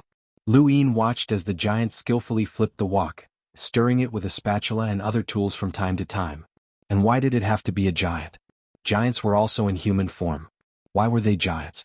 It was a green giant with a blurry face that resembled a puddle of paste. There were no distinct facial features, but it was indeed a human form. Such an absurd and bizarre scene left Luin completely dumbfounded. What was going on? The coordinates that Red Hero had given him. Could this be one of the humans from the 9th base inheritance? Luin stared into the distance for a while before coming back to his senses. No matter what the situation was, since he was in human form, he would definitely need to communicate. He teleported closer to the stove and looked at the flames boiling in the void. The surrounding universe was constantly burning, and the temperature was enough to turn a powerhouse from bitter adversity to ash. The spatula continued to stir-fry, and the dish was a divine tree. Luin looked at the severed divine tree on the stove. It really was a divine tree. Was a divine tree actually a vegetable? Compared to this giant, Luin was so small that he couldn't even be considered an ant. He climbed onto the stove, and the flames in front of him seemed to cover the entire sky, obscuring everything he could see. The sound of stir-frying was like a clap of thunder that resounded in his ears. It was fragrant. It was really fragrant, so fragrant that it was strange. How could a tree be used to cook? Luin teleported to the severed divine tree and placed his hand on it. The next moment, green dots of light entered his body. He had been collecting these green dots of light from divine trees, but he couldn't bear to destroy the ones that were still growing well. This divine tree had already been uprooted and severed, so it was better to let it return to dust and return to earth. The green dots of light were absorbed, and the remaining divine tree gradually turned to ash. At that moment, a hand descended from above as if to grab the divine tree, but after a few grabs, the giant lowered his head. Where was the tree? The tree was gone. The giant was clearly stunned, and he stared at the stove with a face that couldn't be seen. Luin stood on the stove and looked at the giant. The two stared at each other. Human. The giant roared and took out a spatula from the wok and viciously swatted it down as if it was swatting a fly. Luin's pupils shrank. He immediately teleported away, but the giant swept the spatula and quickly found Luin. However, Luin teleported again and the giant's spatula missed. Teleportation? Demao? Luin asked as he stared at the giant. This voice belonged to Demao. The giant stared at Luin. It's you? Luin would never have dreamed that Demao was a giant and a cooking giant at that. However, he didn't seem like a giant either. His facial features were constantly distorted and turbid like paste. Upon closer inspection, his entire body was blurry. It didn't feel like a real body. Luin's eyes narrowed.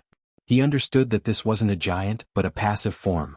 There were such creatures in the universe and they didn't have a fixed form. Whatever form you saw, that would be the form you saw. Just like the consciousness of the consciousness universe, it was divided into active and passive forms.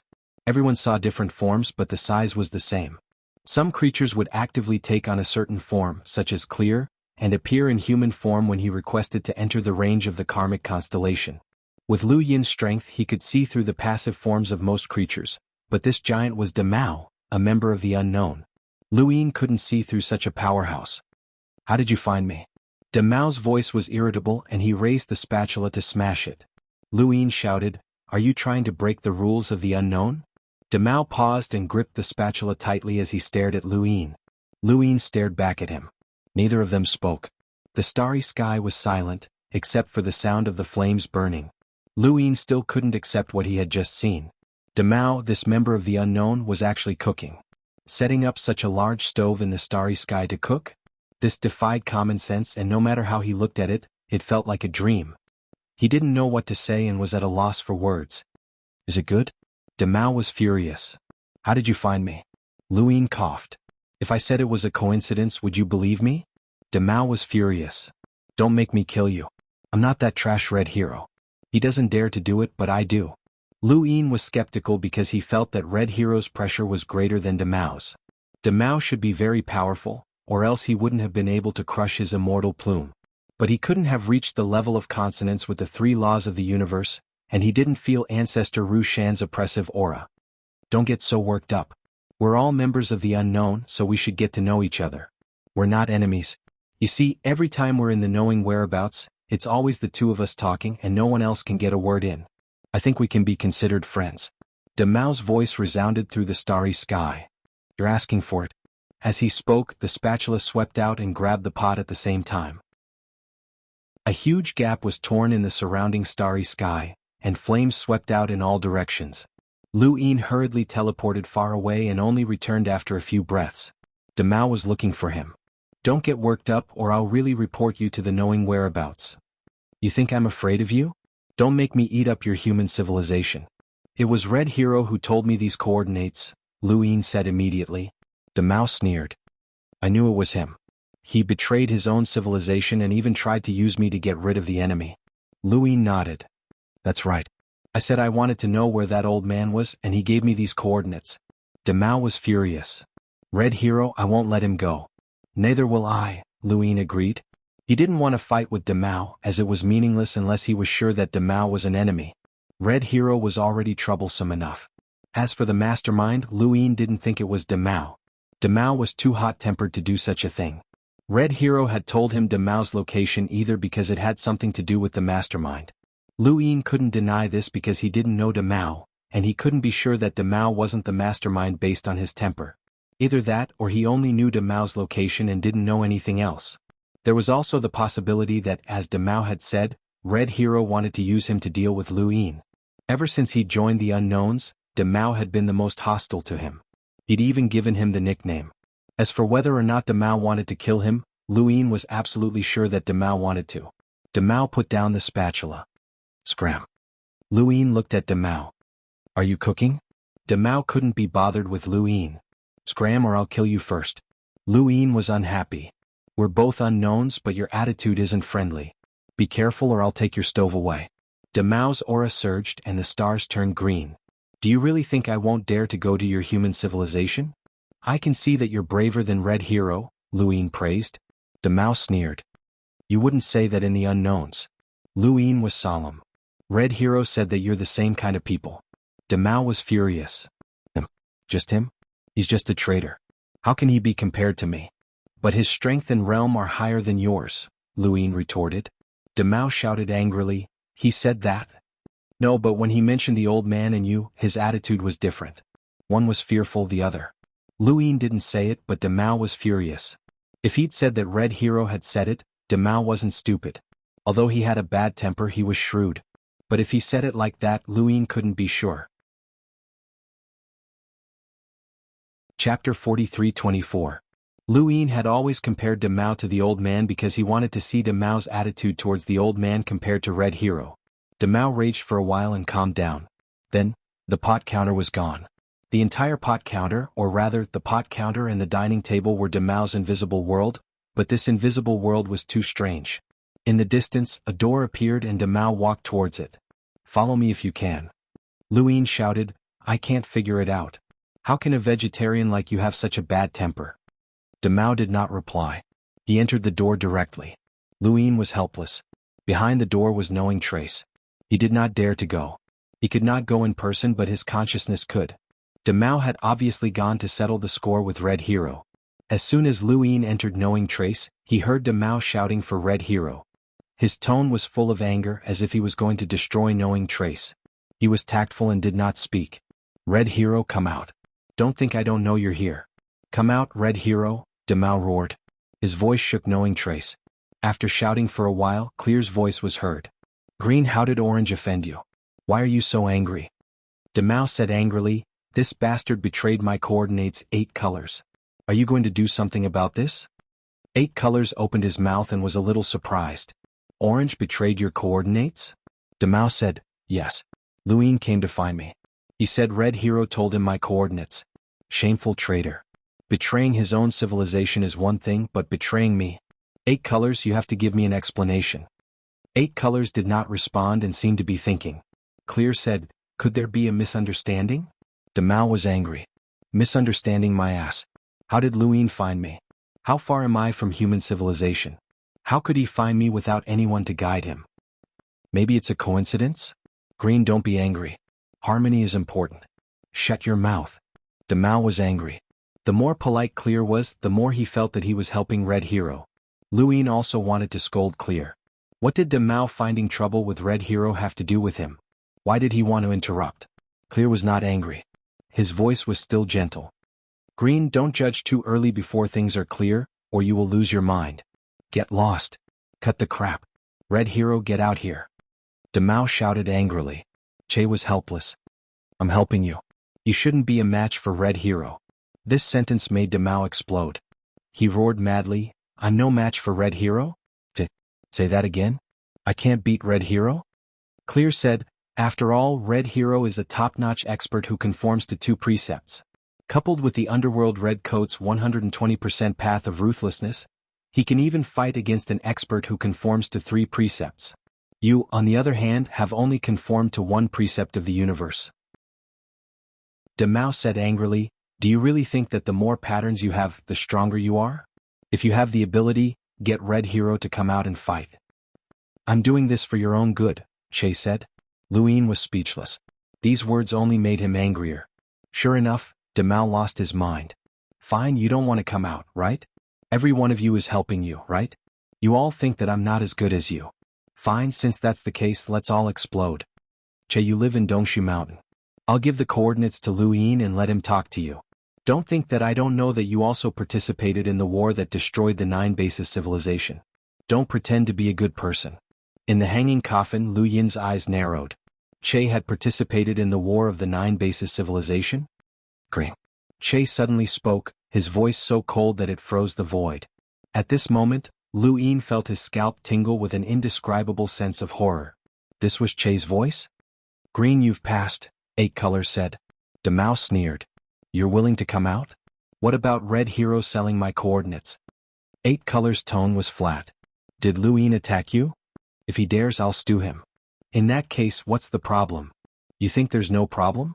There's no problem with my location being exposed? Then I'll tell you all your locations and see if there's any problem. Ah, Demao, what did the little guy do to you? Why are you so angry? The old man's voice rang out. Demao said in a low voice, he's just a rogue. What can he do to me? But why did Red Hero sell my coordinates? If Unknown doesn't give me an explanation, I'll go find Red Hero myself. Che was helpless. You can't beat him. Demao was furious. Try me. 8 colors said, as long as Unknown doesn't attack, you can find whoever you want. Demao sneered. Well, after so many years you really think you can hide? We all know each other's identities. I'll say this, if Lu Yin comes looking for me again, I'll expose one of you each time he comes. Let's see who can hide until the end. He then left knowing whereabouts. Lu Yin left at the same time and looked into the distance. Demao did not appear. He had gone somewhere else after leaving knowing whereabouts. Recalling what he had heard in knowing whereabouts, his face gradually sank. Che had participated in the war of the 9 bases civilization. Was he also an enemy of the 9 bases civilization? Back in the consciousness universe, Lu Yin could never forget his courtesy and advice. He did not expect him to be an enemy too. Knowing whereabouts was like a thick history book. Every time it was opened, new history would be revealed. In order to see this history book clearly, someone had to open it. Expose one of them each time he came looking? This was interesting.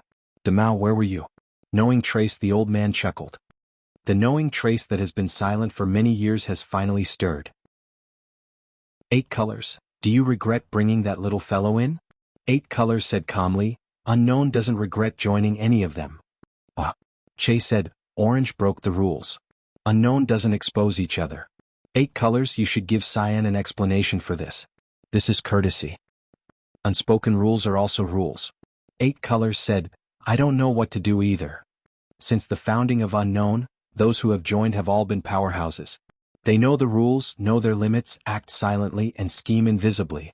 But Luin walks on the edge of the rules and he's afraid that others don't know. He completely messes up the atmosphere of Unknown, so you're also thinking of a way? The old man was surprised. 8 colors did not deny it. Che sighed. I've met Luin before. He's a very polite child, just a little lively. I hope Orange can teach him a lesson and make him more stable. On the other side, Luin went to the Red Coat civilization with anticipation. He looked for Red Hero and asked Demao. Seeing Luin looking for Red Hero with a smile, Che was stunned. What was going on? Why did it feel like he was visiting a relative? I don't know where he is, Che asked. Luin was puzzled. After so many years, none of the seniors have touched Red Hero's position? Che asked. There are many positions, but they should not be in the positions we know. After all, he has to guard against your teleportation. Luin understood. Indeed, everyone would guard against teleportation. Otherwise, they would not be able to cultivate in isolation. All right, it seems like we have to think of another way. Luin looked around the sky and spoke. His voice spread throughout the civilization. Red Hero, come out and meet me. Countless cultivators from the Red Coat civilization looked up at him. He was here again. The frequency of this Mr. Lu finding trouble was a little too fast. Many of them wanted to leave with Luin, but they did not dare to because of Red Hero's methods. On one hand, they hoped that Luin could defeat Red Hero, but on the other hand, they knew that it was impossible. The hero ancestor was too strong. After waiting for a while, Red Hero did not come out. Luin frowned. What? You want to be a coward? Junior, have you found the coordinates? Red Hero came out and looked at Luin calmly. Luin looked at Red Hero. Sure, give me Demao's coordinates. Why do you want to use Demao to kill me? He doesn't dare. Then why don't you find someone who dares to let me go? Red Hero put his hands behind his back. Every identity is very mysterious. Even though we have guessed each other over the years, there are some that we can't guess. By the way, the Demao you are talking about is called the swordmaster. Luin raised his eyebrows. The swordmaster? That's right. Although he only conforms to one law, he is naturally good at transforming all energy for his own use. Even I am not sure if I can beat him. Demao is happy to hear this, but why are you telling me this? Red Hero's lips curled up. Aren't you looking for him? I'm also afraid that you will be easily killed by him. Luin sneered. Thank you for reminding me. Luin knew Red Hero's purpose. He wanted to use Luin to find out who was scheming against him. In the end, what he was most afraid of was not the human civilization behind Luin, but the mastermind. Without this mastermind, he would definitely find a way to eradicate the power of the 3 universes. Red Hero wanted to find out who was behind this, and guessing was one of the unknowns. Luin wanted to see the unknowns clearly because all of them were enemies. Although they were enemies, before either side had the confidence to completely suppress the other, they could push forward with what they wanted to do. Of course, Luin had to be on guard against Red Hero wanting to kill him. He did not doubt that Red Hero wanted to kill him. Without him, the threat of the 3 universes would be even smaller, and the mastermind would be even less of a threat to him. 4 coordinates, one of which is where the swordmaster is. Luin frowned. Red Hero had given him 4 coordinates, both real and fake. The real one was where Demao was, but what was the fake one? Why, you don't dare to go. Red Hero looked at Luin. Luin glanced at Xuanhuan, who was also confused about the 4 coordinates, and shook his head. You don't have to go, but I promise you that one of them is where the swordmaster is. Although the swordmaster's strength is unknown, he has lived for a long time and has guessed more things than I do. I don't even know how much he knows about me, Red Hero said and then disappeared. He had only given him 4 coordinates. Don't go. Xuanhuan's voice sounded. Luin looked at him. Xuanhuan's expression was solemn. Based on my understanding of Red Hero, one of the 4 coordinates he gave must be real. That's right, but the key point is that the other 3 must be in a place where he thinks he can kill you. Lu Yin's gaze turned cold. Kill me? Chapter 43:25. Wine asked, teleportation is not invincible. Even Xianling was killed, let alone you. Your teleportation needs to be seen. This drawback is not teleportation in the eyes of some experts because their attack range can exceed the range of your teleportation. Red Hero can do it, but he hasn't really made a move. If he doesn't make a move, there must be an existence in these coordinates that can make a move. Lu Yin was puzzled. There can't be a civilization behind Red Hero. Either that, or it's a civilization that he can use. Wine asked, the civilization that Red Hero has always used has been us. He told me that the unknown has to complete the mission. But his mission hasn't been completed for a long time. Lu Yin was surprised. There's no civilization behind Red Hero that can be used? As far as I know, no. Lu Yin retracted his gaze and looked in the direction where Red Hero had left. There was no civilization that could be used, or there was no need. The current Red Coat civilization under the stars was enough. However, as far as he knew, the immortal realms rarely left this place. Their value was not targeted at civilizations but only at Red Hero. Either they never thought of completing the mission, or they did not need to use other civilizations. Lu Yin was inclined to the latter. Red Hero might not have planned to complete the mission just like him. He was stalling for time. The unknown was not a civilization. It was a force that some creatures had united for a certain purpose. This kind of force only had a unified goal, but there was no unified inheritance. Each had their own plans. It was just that the unknown goal happened to cater to their goal, or they were forced to do it like him. Red Hero had chosen between the Xianling civilization and the unknown. He had chosen the unknown because the unknown could give him more than the Xianling civilization. Then what was his purpose for joining the unknown? No matter what his purpose was, he had to find these 4 coordinates. Sometimes traps were also clues. Lu Yin's gaze fell on the 4 coordinates. These 4 coordinates were given to him in order. What did Red Hero mean? Did he think that he would search in order or not? With a wave of his hand, the 4 coordinates were messed up. Lu Yin grabbed them and grabbed whoever he grabbed. Mirror light. This was it. The 4 coordinates were not close. The farthest one was much farther than finding Demao. The coordinates that he had to find were about the same as finding Demao. He kept teleporting. The closer he got to the coordinates, the more cautious Lu Yin became. Especially the last few teleportations, he first used the mirroring spell to look into the distance. He had to watch carefully before he moved to prevent himself from falling into Red Hero's trap. In the end, he stared blankly at the empty universe. Were these the coordinates that Red Hero had given him? Why was there nothing? There was nothing in this universe.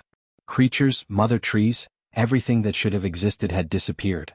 Moreover, there was no feeling of being rebooted. It was strange no matter how one looked at it. Lu Yin cautiously retracted his aura as he entered, and at the same time, he used mirroring to carefully inspect the area. Red Hero would not use a universe with nothing to fool him. It was meaningless. There must be something in this universe. Lu Yin continued his search, but in order to avoid any dangers that even he himself could not detect, he did not even use instant shift. He wanted to use it as a trump card as much as possible. After searching for several months, he finally found the power of deathly stillness.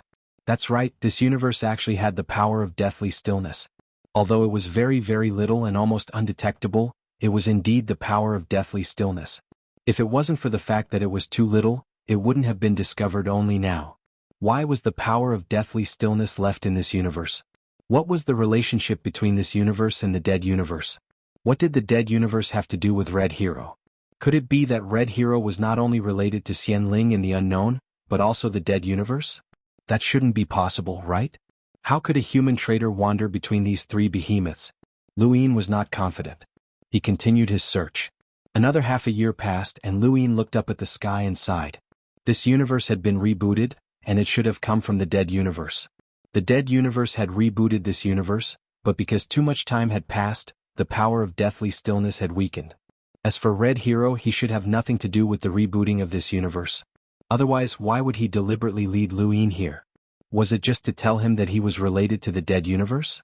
This did not make sense, as Red Hero was too cautious and would not reveal all of his trump cards. Was he not afraid that Lu Yin would tell the unknown? Another possibility was that something had once existed in this universe, but it had been destroyed by the dead universe, and Red Hero did not know about it.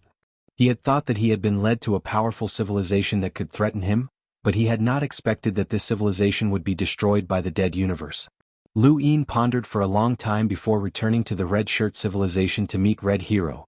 Under the starry sky, Red Hero sized Lu Yin up with a cold gaze. "You look pathetic." Lu Yin's face was pale and he was no longer as calm as before. There was even fear in his eyes. "You're trying to kill me."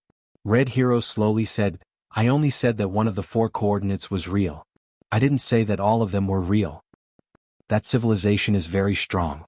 Is it one that you can use? Luin asked as he stared at Red Hero. Red Hero sneered, the Ro universe. It's a civilization that's close to a fishing civilization. Although it's not a fishing civilization, it has a special combat style and control of space. You should have escaped by relying on teleportation. Otherwise, they would have known that you could teleport and you wouldn't have been able to return. The Ro universe? Luin understood that Red Hero was testing Red Hero. It seemed that Red Hero's guess was the same as Lu Yin's. He really wanted to use that civilization to deal with Luin, but he had not expected that civilization to be destroyed by the dead universe. Did you use that civilization? Or was it a mission? Why should I tell you? When was the last time you went to the Ro universe? Luin was curious. Red Hero frowned. Why do you ask? Luin was disdainful. The only thing that's a threat to me is their ancestor.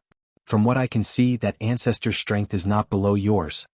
Red Hero's eyes went wide. You didn't go to the Ro universe. Luin raised a brow and looked at Red Hero in surprise. Had he been seen through?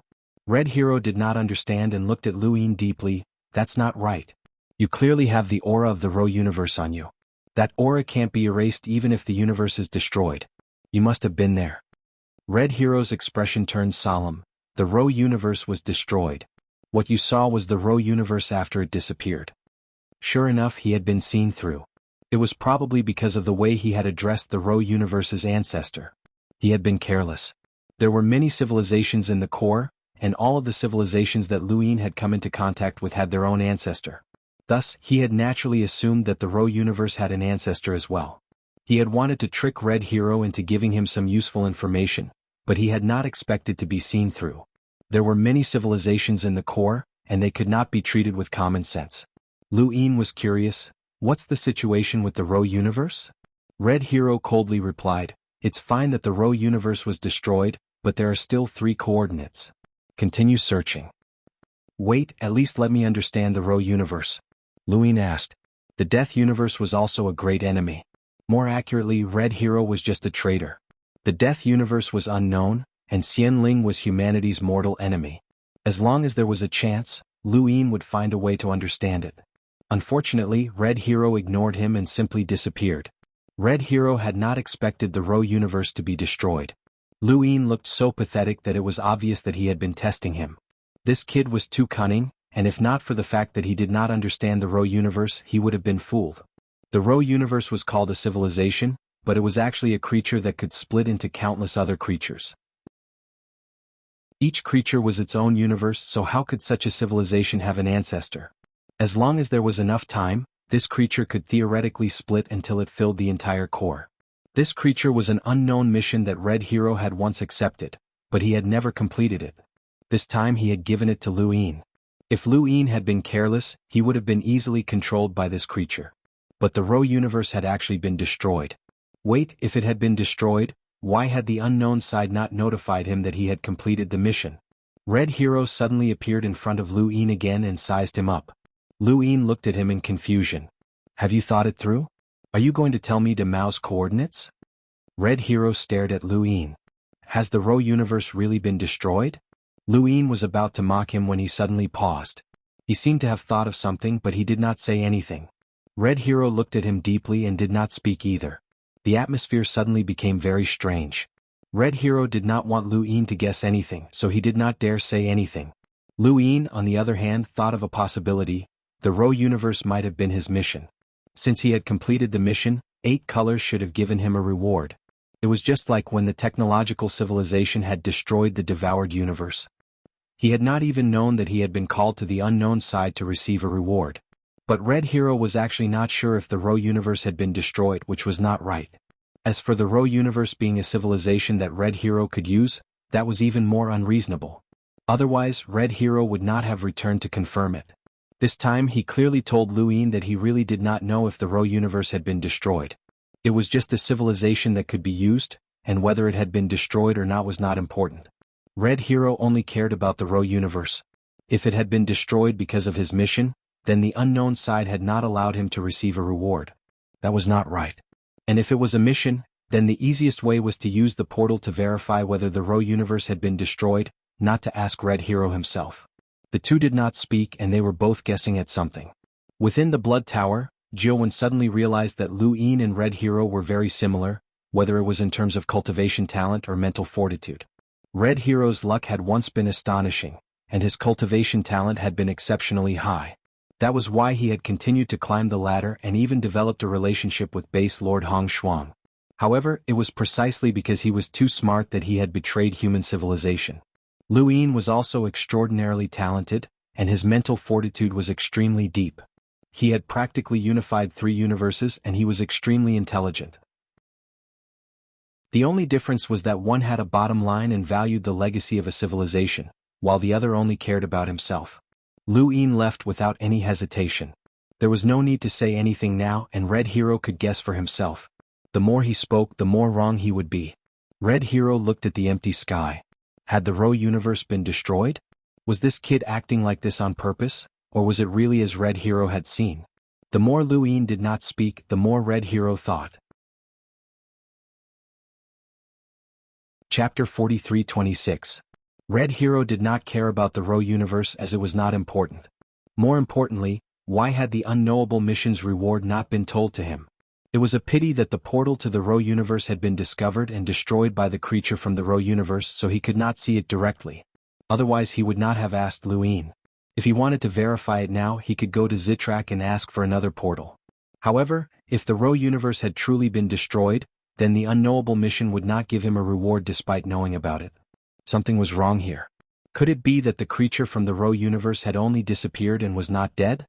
On the other side, Lu Yin used teleportation to find the second set of coordinates. It was the same as the first set of coordinates. He was very cautious, very cautious. The first set of coordinates. Red Hero had left the Ro universe for him, and he did not know what the second set of coordinates was. If not for his teleportation, Lu Yin would not have come one by one. Of course, the most important thing was that he could not take the initiative against Red Hero. Red Hero was too strong and he could not see the end of it. He also did not have any attachments, and the only ones who could not see him were Rang Yu and Ji He. He also wanted to understand the unknowable mission through De Mao, so the initiative was completely in someone else's hands. However, nothing was absolute in this world. The initiative could change. He would take it slow as he had experienced this many times before. The second set of coordinates. It was still empty and there was nothing there. What the hell? The first set of coordinates was like this, and the second set of coordinates was the same. Was it still a dead universe? Lu Yin checked, but there was no deathly still energy. He continued to search and it took him half a year to confirm that there was no deathly still energy. There were also no signs that this universe had been rebooted. Either there was nothing there in the first place or it had been so long since the universe had been rebooted that there were no signs of it being rebooted. The Xuanhuan universe had been rebooted, and the human civilization had only appeared after that. All traces of it before that had been erased and nothing could be seen. The next set of coordinates. Lu Yin returned to the Red Shirt civilization below the astral plane. These coordinates were all set with the Red Shirt civilization as the center, so he could only set off from there. He teleported again and looked into the distance. This time Lu Yin saw the same unbelievable scene. The mother tree, a forest. There was only one mother tree in each universe. This was common sense as some universes did not have mother trees. However, what Lu Yin saw was a forest of the mother tree. He rubbed his eyes. It must be an illusion. How could a mother tree become a forest? However, in the distance, beyond the 20-year speed of the eternal life realm, there was indeed a forest of mother trees. It was an exaggeration to say that it was a forest, but there were more than 10 mother trees. The main reason was that the mother trees were so big that they could support a part of the universe. When these more than 10 mother trees were connected together, they were naturally seen as a forest. Moreover, it was a forest that spanned across a square inch. It was equivalent to more than 10 universes connected. This was extremely exaggerated. Its range far exceeded that of the Tianyuan universe, the Jiuxiao universe and so on. Where did so many mother trees come from? The moment he saw the mother trees, Lu Yin confirmed that he had found De Mao. De Mao's dish was made from the mother trees. Lu Yin took a deep breath. He had found the third set of coordinates, which wasn't the worst-case scenario. He teleported closer and appeared in the crown of a huge mother tree. He gazed into the distance. Where was De Mao? The mother forest was full of life and there were all kinds of creatures. Lu Yin looked at the giant crawling creatures that ran past him. Above him, birds flew about and from time to time, strange beasts would appear to chase after the birds. No matter how he looked at it, this place was peaceful. Lu Yin was able to scan every nook and cranny of the mother forest with his mirroring technique, but he couldn't find Demao. There weren't any humans either. Only these creatures could bring life to the mother trees. However, these creatures weren't very strong, and the most powerful ones were only progenitors. None of them had even comprehended the laws of the sequence. Lu Yin wasn't in a hurry and he simply waited. This was definitely where Demao was. Days passed and soon more than a year had passed. The heavens trembled, and the birds cried out in unison as they soared into the sky. On the tree trunks, groups of creatures were running about in panic. Lu Yin looked into the distance. Demao had arrived. Demao's figure rapidly expanded, and he turned into a giant that was as big as the mother trees. He reached out and grabbed a mother tree. All of the creatures on the tree fell down like raindrops, but Demao tossed them aside as if he was shaking off dust. Demao then raised his hand and slammed down with a palm, chopping the mother tree in half. He then chopped it into dozens of pieces, tied it up and carried it on his back. He then walked towards the door. Lu Yin watched the entire process. Was this a woodcutter? Demao really knew how to be self-sufficient. Just as Demao was about to cross the door, he suddenly stopped and turned around to stare in Lu Yin's direction. His aura was clearly boiling, and his furious voice resounded through the heavens. You again. He then grabbed the mother tree that had been chopped into dozens of pieces and threw it at Lu Yin. Lu Yin took a step forward and soared into the heavens. He faced the dozens of mother trees that were hurtling towards him, but he calmly raised a hand. There was a loud bang as the void exploded, and a terrifying force swept out horizontally, transforming into a gale that bent the remaining mother trees. Demao roared and raised his arm to chop down. Lu Yin grabbed the mother tree with one hand and absorbed the green specks of light. He pointed at the void with the other and released his strongest power. The power rippled through the void, and Demao's arm came down and tore apart the power ripples. He then ruthlessly pressed down on Lu Yin as if he was splitting apart a wave. Lu Yin felt the suffocating pressure and his lips curled up. Red Hero is here. Demao paused and roared, "Where is he?" Lu Yin mocked, "I told you that you were afraid of him but you didn't believe me. Compared to Red Hero Demao you're still lacking. But you can't be blamed. After all, you're only in line with one law of the universe." Demao's arm suddenly dropped. "You're courting death." Lu Yin teleported away, and another mother tree was cut down from above. Demao's strength was a little frightening. Although he might not be able to suppress Lu Yin, Demao's strength was not necessarily his forte. "It's just a visit. Look at how angry you are. Fine, if you're unhappy I'll leave." Lu Yin teleported away. Demao roared in anger and opened a door to rush in. Far away, Lu Yin lay down in a hanging coffin. "Come on." Demao's curses shook the divine tree. Throughout the history of the unknown, no one had cursed so harshly. This Lu Yin has gone too far. He's been looking for you time and time again. Although he hasn't made a move, he's forcing you to make a move. 8 colors, you should take care of this. An unfamiliar voice sounded. Lu Yin had heard it before and it did not sound friendly. Ermao, it was Ermao. 8 colors sounded helpless. "Green, Lu Yin is looking for you again?" Demao roared. Red Hero told him. Clear spoke up. "Green, are you sure Red Hero knows where you are? How can he find you so accurately? Maybe it's a misunderstanding." Lu Yin was speechless. Demao hated hearing the word misunderstanding the most. Misunderstanding my ass. That traitor betrayed his own civilization, and his actions are despicable. Who knows when he started targeting me? Fine, I told you last time that every time Lu Yin looks for me I'll expose him. You didn't believe me, did you? Lu Yin, I know you're here. You're deliberately looking for me so that I'll expose the others. Fine, as you wish. Listen, Lan Meng lives in the blue sky realm. That's his civilization. Look in every direction. When you see a blue sky, that's the blue sky realm and Lan Meng is there. Green, you're going too far. Lan Meng was furious. He had not expected Demao to expose him. The unfamiliar voice was low. Green, you're breaking an unknown rule. Demao sneered. What rule? 8 colors, tell me, am I breaking the rules? You're the ones who didn't hide it well enough. What, only Red Hero is allowed to betray me, but I can't betray you.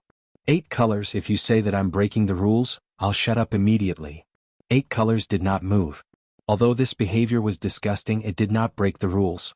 At least until now, none of the unknowns had attacked each other.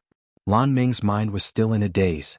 He did not come to the blue sky realm often, especially after being injured by Patriarch Shan. He had been in seclusion to recover. He had come to the blue sky realm to take a look and learn more about the human civilization, but he had not expected to hear that he had been exposed. What did this have to do with him? He had not done anything. Clear spoke up. Luin, you're here, right? Come out and clear up the misunderstanding. We're all unknowns, and even if we can't be friends, we shouldn't be enemies. Luin did not speak. He did not care about anything else. As long as 8 colors did not stop him, he would keep an eye on Demao. Red Hero could figure out Demao's situation, but Demao could also figure out the others. Lan Meng was just a minor character, and Luin wanted to know more about the other unknowns. Clear was one of them. After all, he had participated in the war that had destroyed the Ninefold civilization, so he was an enemy. Green, how do you know about the Blue Sky Realm? Lan Meng asked. He had also hidden his information, not wanting to be discovered. Demao sneered. What do you think the unknowns are? The unknowns are the most unfair part of the core, but also the fairest part of it. As long as you achieve eternal life, you can join the unknowns, regardless of whether you're in agreement with 1 or 3 universal laws. Don't think that you're on the same level as everyone else just because you join the unknowns. You're still far from that level. Aha, there are 12 unknowns. Some of them change frequently and some of them never change, the old man said. Lan Meng fell silent. Luin looked at the Blue Sky Realm. The unknowns were indeed fair. At least here, those who were in agreement with 1 or 3 universal laws could converse and even curse at each other. With the unknowns restrictions, no one would look for trouble, and they might not even know each other's identities. However, this was also the most unfair place. The unknowns would not help anyone and no one would stand up for you. If you want to resolve this, it's best to warn Red Hero and let Luin find me again. I can't say for sure who will be next. Although I haven't lived as long as some of you old fellows, I know quite a bit. You can try. Demao left after saying that. Luin was in no hurry to leave, as he would not be able to find Demao even if he left. Clear spoke up. Luin, come out. We know you're listening. The old man chuckled. You've completely taken advantage of Demao, little fellow.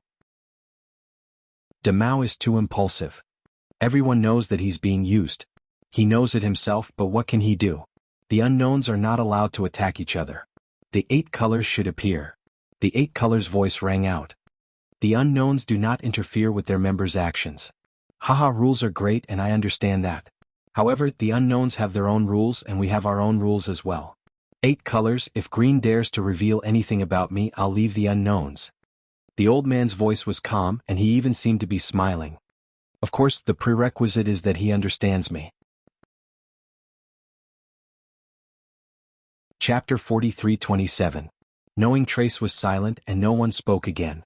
Luin waited for a while but still no one spoke. 8 colors knew he was here. Similarly, no one spoke. A few more days passed and no one spoke. Luin left. He pushed open the lid of the hanging coffin and looked around. Finally, his gaze fixed on the mother forest in the distance.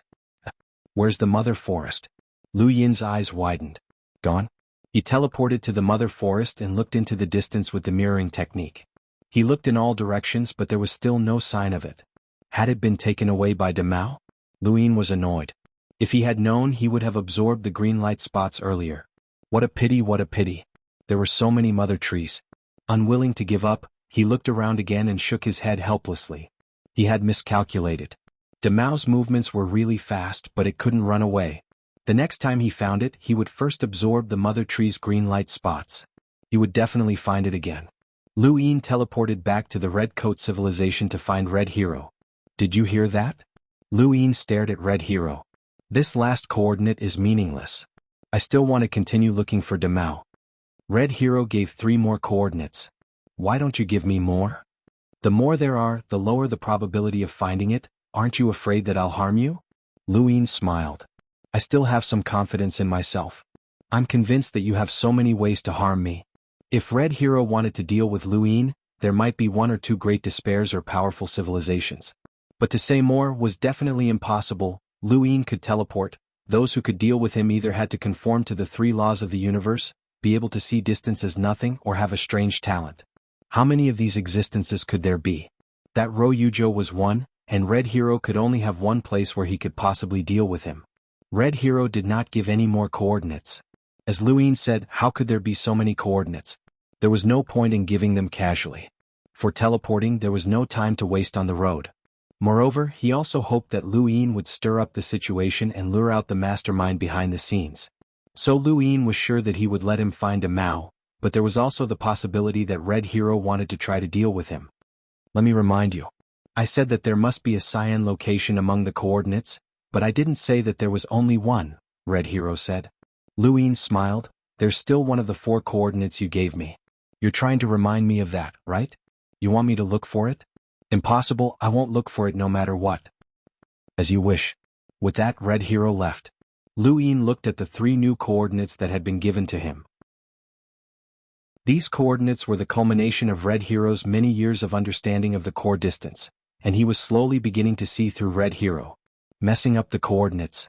He randomly chose one and teleported. There was still nothing. Lu Yin was speechless. He was certain that Red Hero had not left the Red Coat civilization for a very, very long time. Otherwise, the coordinates that she had given him would have been empty. As he looked at the universe in front of him, Lu Yin felt his heart palpitate slightly. This universe had just been rebooted, and the starry skies were constantly falling down. The void cracks were very obvious. And this trace of palpitation did not come from the rebooting of the universe, but from the aura of the existence of this universe.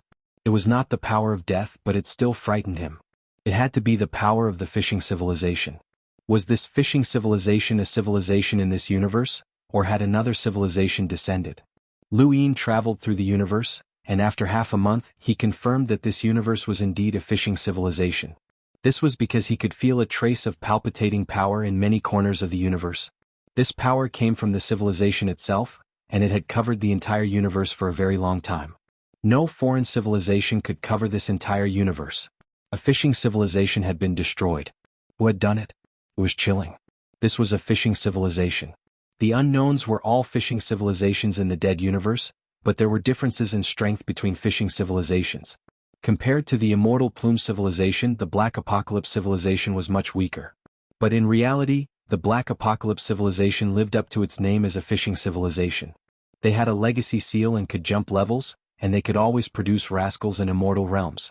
If not for Patriarch Shan being so powerful and conforming to the 3 laws of the universe and slaughtering all of the immortal realms in the Black Apocalypse civilization, this civilization would not have been beaten to such a state. Even so, they could still make a comeback. If not for the intervention of the human civilization, the 7 treasures Heavenly Toad would have been gone. The Black Apocalypse civilization was stronger than the 7 treasures Heavenly Toad, and even an absolute powerhouse like Patriarch Shan could not change this fact. This was a fishing civilization. But now, such a level of civilization had been completely destroyed, and the universe had been rebooted. The distance of a square inch was immeasurably deep and terrifying. How many fishing civilizations had appeared so far? There seemed to be quite a few, but aside from the Black Apocalypse civilization, none of the fishing civilizations had been seen through. These fishing civilizations did not seem to have appeared in the distant past, but that was relative to teleportation. If Lu Yin did not have instant transmission and a set of coordinates, it would have been very difficult for him to find this place, even if he had broken through to the Eternal Realm. According to his previous idea, this was a completely new ecosphere, and there might be other ecospheres that were separated from the unknown ecosphere. He returned to the Red Coat civilization and continued to the next coordinates. He teleported continuously, and just like before, he looked at the coordinates before the last teleportation. He was still 20 years away from the coordinates, and this distance was generally safe enough. Mirroring technique. There was no universe in the distance. Lu Yin was surprised and continued to look. A gray shadow entered his vision and he focused on it. Was that a crow? A giant crow appeared in front of him. Its entire body was gray and it looked like a stone carving. Only the eyes on its forehead had spirituality and looked like a real crow.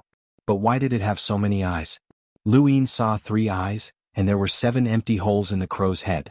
They were clearly where the eyes had been, but they had all been dug out. A giant, stone-like crow towered in the sky with only 3 eyes. It was strange no matter how one looked at it. Lu Yin felt that the crow was looking at him.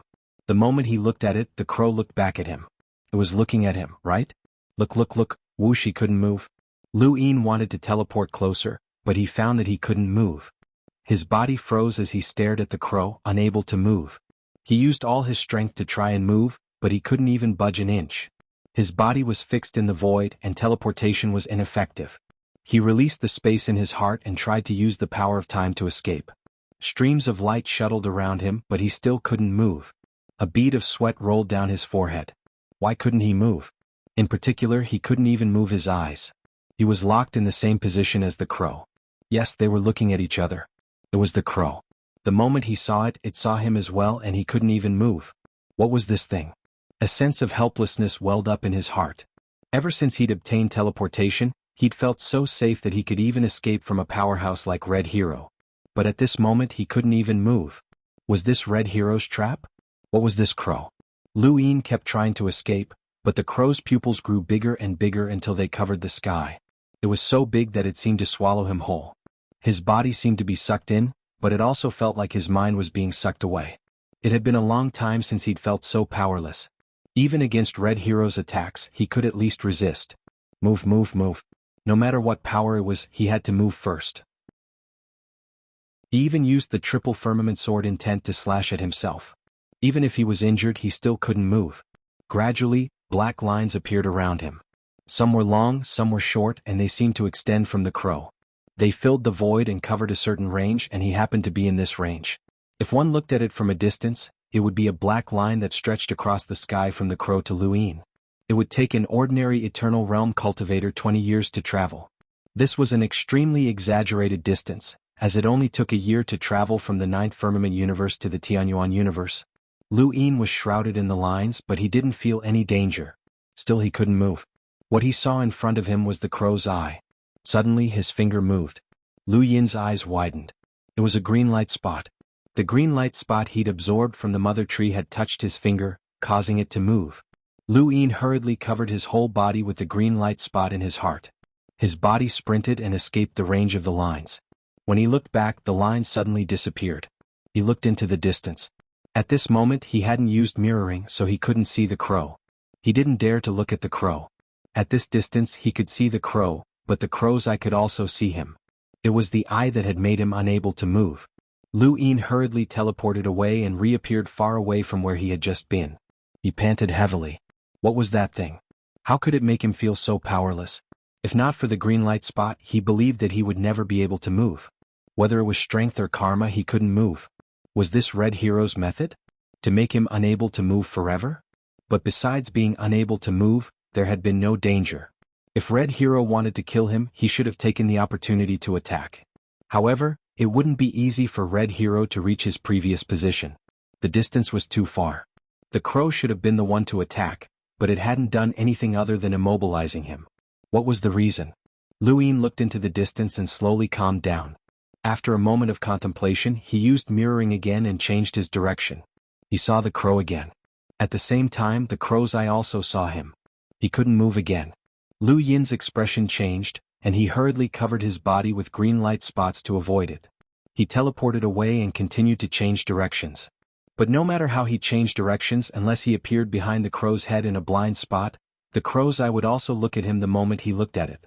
It was as if his whereabouts were completely within the crow's line of sight. This wasn't impossible. The crow could see farther than he could, so his whereabouts were naturally being monitored. But why hadn't the crow attacked? If not for the fact that the crow had immobilized him the first time and hadn't attacked, Lu Yin wouldn't have dared to continue probing. Could it be that the crow wasn't alive? He teleported behind the crow, which was a blind spot. If he couldn't see the crow's eyes, then the crow wouldn't be able to see him either. Lu Yin looked at the crow's gray back in the distance. It didn't have any aura. Was it really just a rock? He wanted to get closer to test it out, but if it wasn't dead, then he would be in danger. End of Chapter 1. Chapter 43-28. Just one look was enough to immobilize him. What would happen if he moved? Lu Yin hesitated for a while before retreating. He would go back and ask around first. He teleported away and continued to teleport. When he returned to the 3 universes, he looked for Qinglian Yu and asked if he had heard of the crow. The crow's coordinates came from Red Hero. Since it was related to Red Hero, then human civilization might have records of the crow. Of course, it was more likely that Red Hero had encountered it while traveling alone. That had nothing to do with human civilization. Qinglian Yu shook his head, indicating that he did not know anything about the crow. However, he was also shocked by the ability to immobilize Lu Yin. Red Hero gave you these coordinates. He must be up to no good. Perhaps he wants to use the crow to deal with you, but that doesn't make sense. If the crow wants to deal with you, you shouldn't be able to return. Luin thought so too. The crow's strength was unfathomable. Just one of its eyes was already so terrifying. Who knew how strong it was? But if it was too strong, why didn't it attack?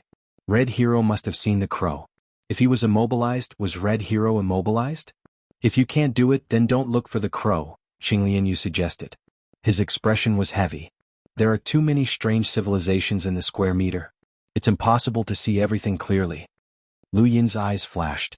If the crow is alive, I definitely won't provoke it. But it feels like an inanimate object. You want that eye? Xianxia was surprised. Lu Yin did not refute. Xianxia frowned. Actually, it's not impossible. That crow should have 10 eyes. There are only 3 left. If it's really an inanimate object, then the other 7 eyes should have been dug out. Lu Yin said, one eye can immobilize me. If I can get that eye, can I get that ability?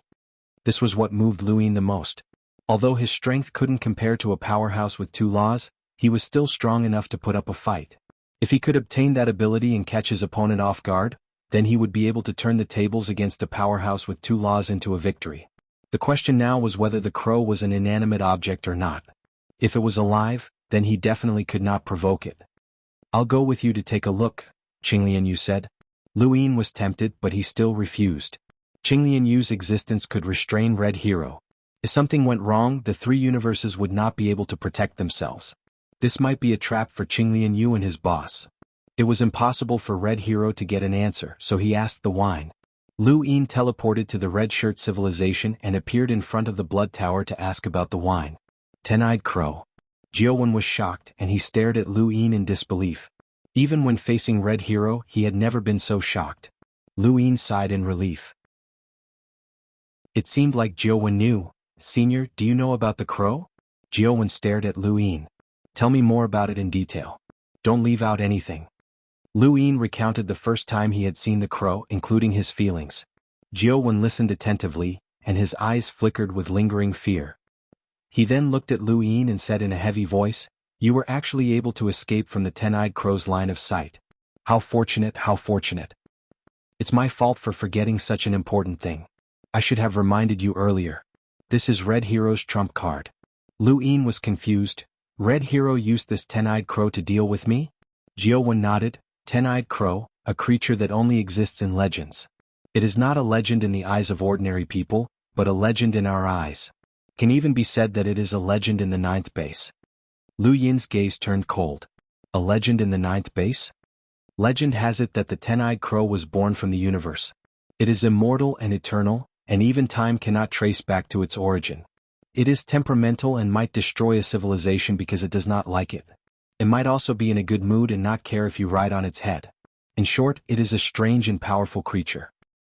Legend has it that every eye of the 10-eyed crow has an indescribable power, and it is known as the pinnacle of talent. No one can defeat the 10-eyed crow at its peak. It is theoretically the most invincible existence in the entire square inch. Fortunately, it is already dead. It died in the hands of 9th base. Lu Yin was shocked. 9th base killed it? Xuanhuan said, I also heard from my master that the 10-eyed crow attacked the human civilization for some reason. Several base masters of 9th base worked together to kill it. I heard that the final attack came from the red shirt base master under the stars, xuanhuan.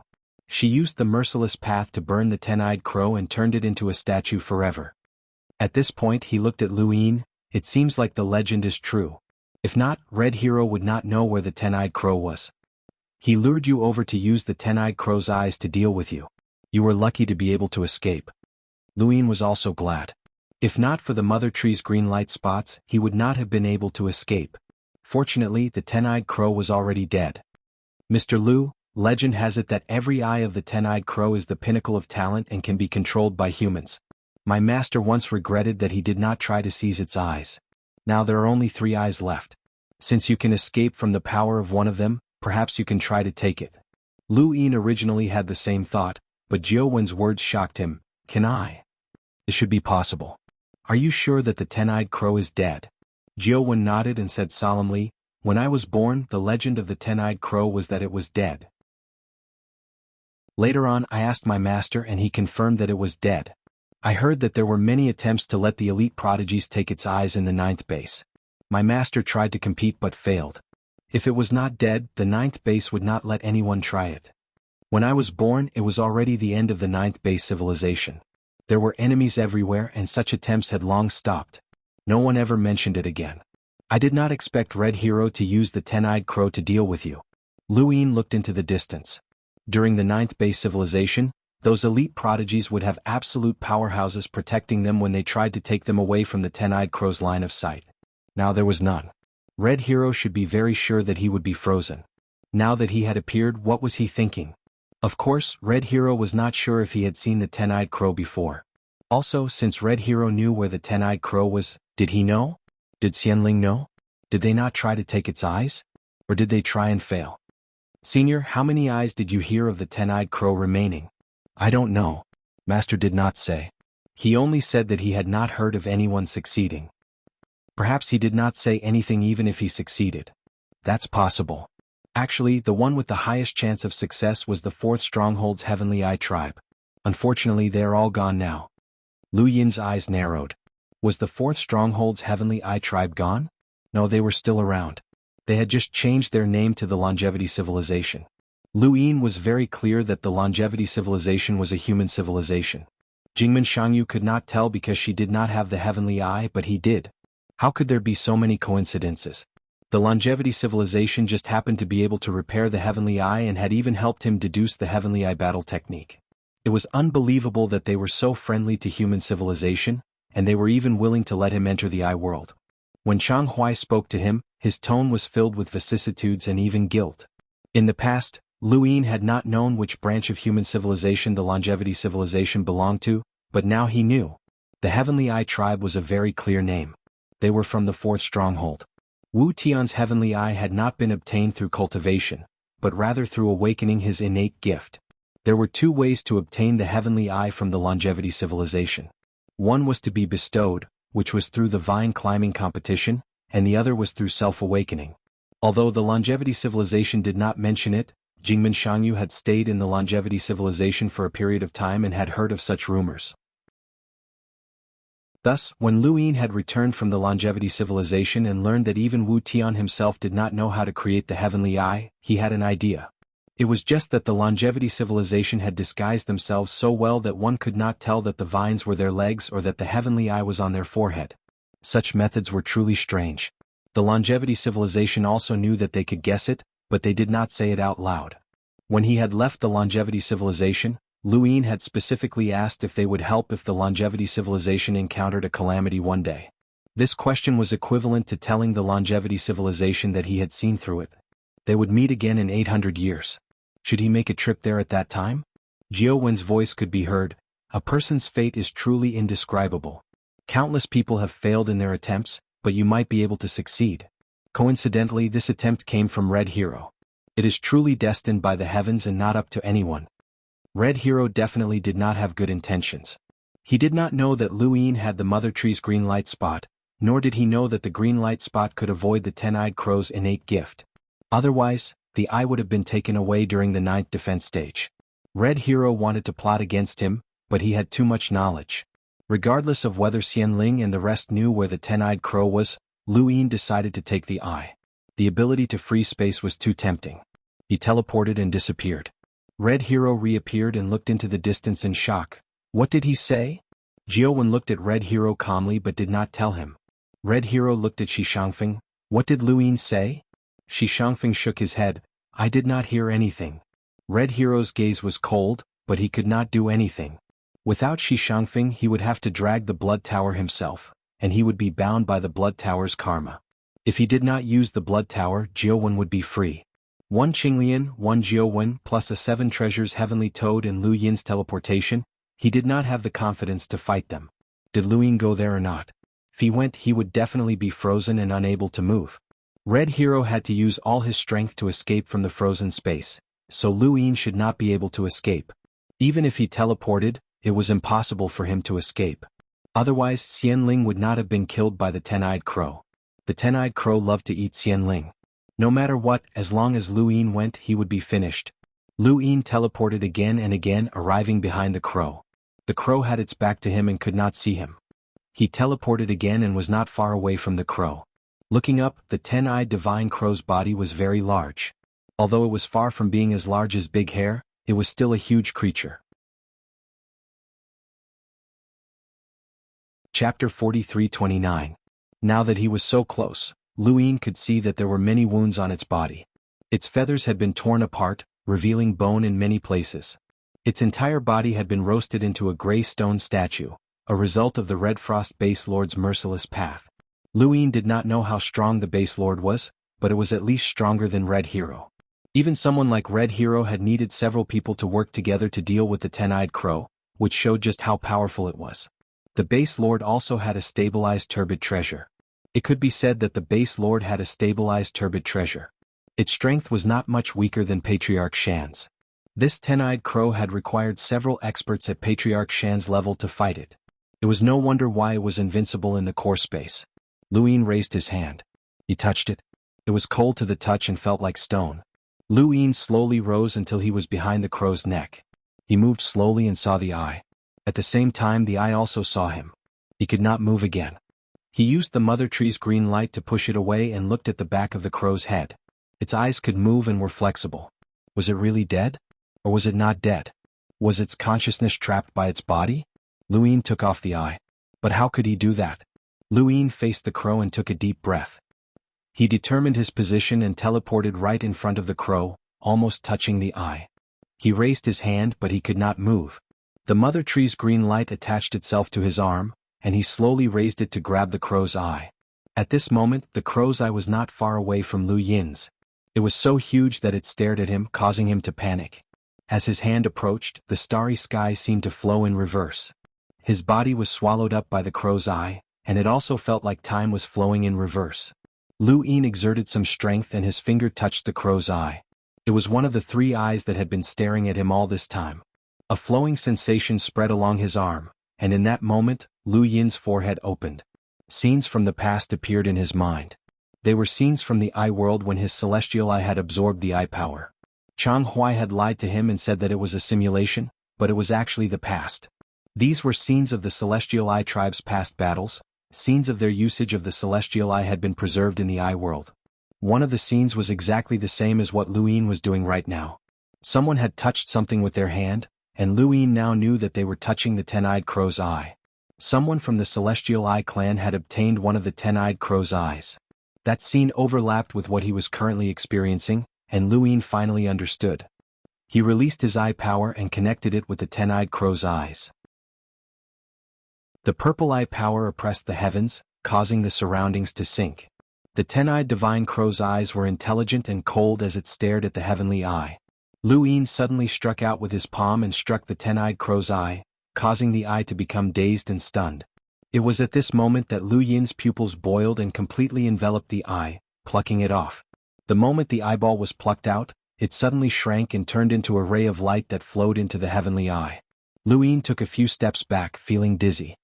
He immediately sat down cross-legged and closed his eyes to cultivate. The heavenly eye was undergoing a metamorphosis. Other people might not be able to do it, but the heavenly eye race could. Even if Luin had plucked out the 10-eyed crow's eye, he would not have been able to fuse it with his own body and would have only been able to use it as a turbid treasure. However, because of the heavenly eye, this eye would become his own ability. This was a gift from the heavenly eye race, a method that their ancestors had used. Days passed, and the heavenly eye on Luin's forehead would occasionally expand and shrink. Blood dripped down from his forehead, and there was an unforgettable pain. However, Luin had experienced this pain more than once, so he could endure it. As the eyes fused, unfamiliar memories suddenly appeared. He saw battle after battle and civilization after civilization, and all of this came from the 10-eyed crow's memories. He saw a red-clothed woman being frozen in the void, and a terrifying killing move followed, but it was also blocked by her red umbrella. He saw a middle-aged man in luxurious clothes unleash a powerful punch that could shatter the heavens. He also saw an elder with 7 needles at his fingertips. Luin's memories constantly changed and he could not see the specifics at all. Many scenes flashed by. Suddenly, Luin opened his eyes, and the heavenly eye on his forehead also opened. He panted heavily and only recovered after a while. He did not dare to look at the 10-eyed crow, as this crow had 2 eyes, and only the heavens knew what abilities it had. He immediately teleported to the crow's back, and only then could he not see its eyes. At this moment, the heavenly eye on his forehead had a trace of spirituality, and it constantly rotated. Lu Yin used the heavenly eye to look in a certain direction, and the void suddenly froze. Black lines suddenly appeared and extended into the distance like a black tunnel. This was the ability that had frozen him. Lu Yin was delighted as he had obtained it, but he did not know what level of experts it could freeze and how much of an effect it would have on Red Hero. Also, it could be used against Xianling, as this ability was suitable for dealing with teleportation. Just as he thought about this, Lu Yin felt that something was wrong. The ten-eyed crow had killed Xianling before, so she definitely knew about this ability. In that case, she might be able to freeze him the first time, but she might not be able to do so the second time. Once Xianling knew that he had obtained the ten-eyed crow's eyes, she would definitely be on guard. This was not the best method to deal with Xianling. As long as those strange birds did not make eye contact with him, it would be difficult to stop teleportation by just freezing the void. Other than that, the heavenly eye could now see very far, and it was close to the limit of the mirroring technique. This should have something to do with his cultivation, as once he broke through to the eternal realm, the distance he could see would transform, and he would be able to see even further. At the same time, there was another ability that surprised Lu Yin. As long as someone was looking at him, he would be able to sense it, regardless of the distance. Of course, he had to open the heavenly eye. Even if it exceeded the limit of the mirroring technique, as long as someone was looking at him, he would be able to see that person. This was the special ability of the ten-eyed crow's eyes, and it was truly ruthless. The ability to freeze someone came from the ten-eyed crow. In that case, it would be called crow freeze. Lu Yin looked at the ten-eyed crow's back. It still had 2 eyes left, and he did not know what ability it had. He did not dare to try it, as the crow freeze was already very risky. The first time he did not know what it was, otherwise he would not have tried it unless there was an absolute powerhouse protecting him. If he faced the abilities of the other 2 eyes, he would be easily toyed to death. After all, the 7 eyes had been taken away, and the last eye would definitely be the most difficult to deal with. The ten-eyed crow was clearly dead, but its eyes were still so powerful. It was hard to imagine how powerful it had been at its peak. In his memories, he vaguely saw several base masters attack, including xuanhuan. He saw her, and it was very similar to what he had seen when Tiang's memories were shaken. xuanhuan might be in the mirage domain. There was also a middle-aged man, and he did not know who he was. That old man was definitely the master of the 7th stronghold, and he held 7 needles in his hand. The 7 needles of Yama were fascinating. Lu Yin closed the heavenly eye and looked at the ten-eyed crow deeply before leaving.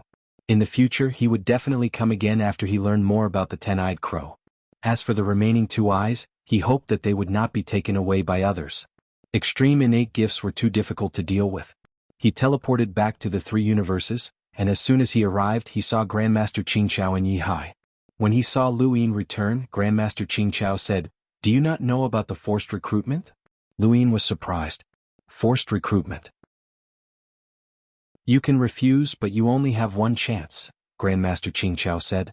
Lu Yin pondered this, as he did not know if he should refuse. Qinglian Yu appeared. "Do you know who the opponent is?" Grandmaster Qingqiao shook his head. "I will not inform you in advance." "Untraceable?" Lu Yin asked. "If a strong enemy appeared, they should be able to detect it," such as Xianling. Grandmaster Qingxiao's expression was solemn. "The unknown does not have a fixed range, and this battle might take place extremely far away. No one knows about it, and there must be someone among the unknown that knows who the strong enemy is, but that person will not tell us. Could it be Xianling?" Qinglian Yu guessed. Lu Yin was also thinking that if it was Xianling, he would participate in the battle. After all, the human civilization had been targeted by Xianling, and if he helped the unknown to deal with Xianling, it would reduce the pressure on the 3 universes. The more he understood Xianling, the more he would be able to deal with it. But what if it was not Xianling? What kind of strength would the unknown be? For the unknown to be forced to participate in the battle, one could imagine how strong the enemy was. Lu Yin did not want to get involved, as he did not sincerely want to join the unknown, and he wanted them to be destroyed. There was no conclusion to this kind of discussion, and there were only 2 choices, to go or not to go. Lu Yin entered Trace and wanted to chat with others to see if he could learn anything, even though the possibility was very small. However, when Lu Yin entered Trace, he discovered that there was not even a sliver of possibility because his voice could not be transmitted. 8 colors sealed everyone's voice, and at this moment, no one in Trace could talk to anyone else. "Lu Yin, you are being forced to participate in the battle. Do you want to participate?" 8 colors asked. Lu Ying asked, if I participate, can I withdraw when I am no match for the enemy? This is war, and like all the wars you have experienced, it is not a game. I have a chance to refuse, right? Sure. Lu Ying didn't want to participate, but he only had one chance to do so. Especially since 8 colors had said that the next opponent he would be forced to fight would likely be Xianling. 8 colors, you pulled me into the unknown mostly to deal with Xianling. If the opponent is Xianling, I'll definitely participate. Can't you even tell me this? If you don't tell me, I might just refuse. You have the right to refuse, but only once. 8 colors was stubborn. Lu Ying was helpless. What are the benefits of participating? Killing the enemy powerhouse will give you a corresponding reward. The advantage is that the difficulty is lower than actually completing a mission. It is very difficult for you to complete a 4-stars mission, but you might be able to do it in the war. The disadvantage is that it is very difficult to use other civilizations. No civilization is stupid, and the scale of the war can make them retreat. Lu Ying understood. Logic told him that he should not participate, even if he did not have the right to refuse next time. Who knew when the next time would be? Perhaps he would have broken through to the eternal realm by then. If he could protect himself in the war, this was the best choice. Also, if Red Hero had the right to refuse, it would be disadvantageous to the 3 universes if he did not go. Lu Ying told 8 colors about this concern, and 8 colors said, during the war, the designated civilization will be protected by the unknown for no reason. The protection period is 1,000 years after the war. Lu Ying was shocked. 1,000 years after the war? 8 colors said, yes. Did Red Hero participate in the battle? No comment. Chapter 43:30. Lu Ying looked at the colorful divine tree in the distance. He did not expect this to happen. This was a good thing for human civilization. They would be protected by the unknown for 1,000 years. Red Hero would not be able to attack the 3 universes. Of course, they could not attack the Red Coat civilization below the stars either. This was a huge temptation. He had always been worried that Red Hero would attack the 3 universes.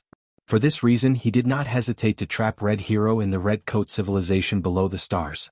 But for someone who had no bottom line, any means were useless. Red Hero was free as long as he did not attack him. He could do anything at any time.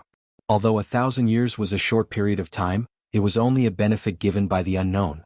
More likely, it was 1,000 years for the unknown to heal. Otherwise, if the enemy used this period of time to do something, it would be disadvantageous to the unknown. Regardless of the reason, Lu Ying needed this 1,000 years. 1,000 years was enough for him to break through something. At the very least, he could go to the immortal civilization and try to pluck the other eyes of the 10-eyed crow. He could build a high mental wall and track Demao. He could do many things. No matter how cruel the war was, for him who had teleportation and crow immobilization, he could escape unless he encountered an existence that conformed to the laws of the 3 universes.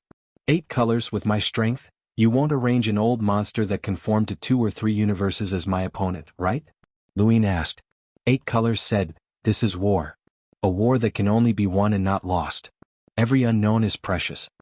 Lu Ying pondered for a moment. He gritted his teeth and said, okay, I'll participate. The next moment, scenes appeared in the hanging coffin where Lu Ying's consciousness was. They were the strong enemies that were about to fight. These scenes revealed all the information about the enemy. Lu Ying could see as much as the unknown knew. Of course, seeing did not mean that he understood. Lu Ying stared blankly at these scenes. The enemy was it? At the same time, he heard voices outside. This is troublesome. It's actually this civilization. 8 colors, can I go back on my word? This was Demao's voice. Then the old man said, Sai, this is a big loss.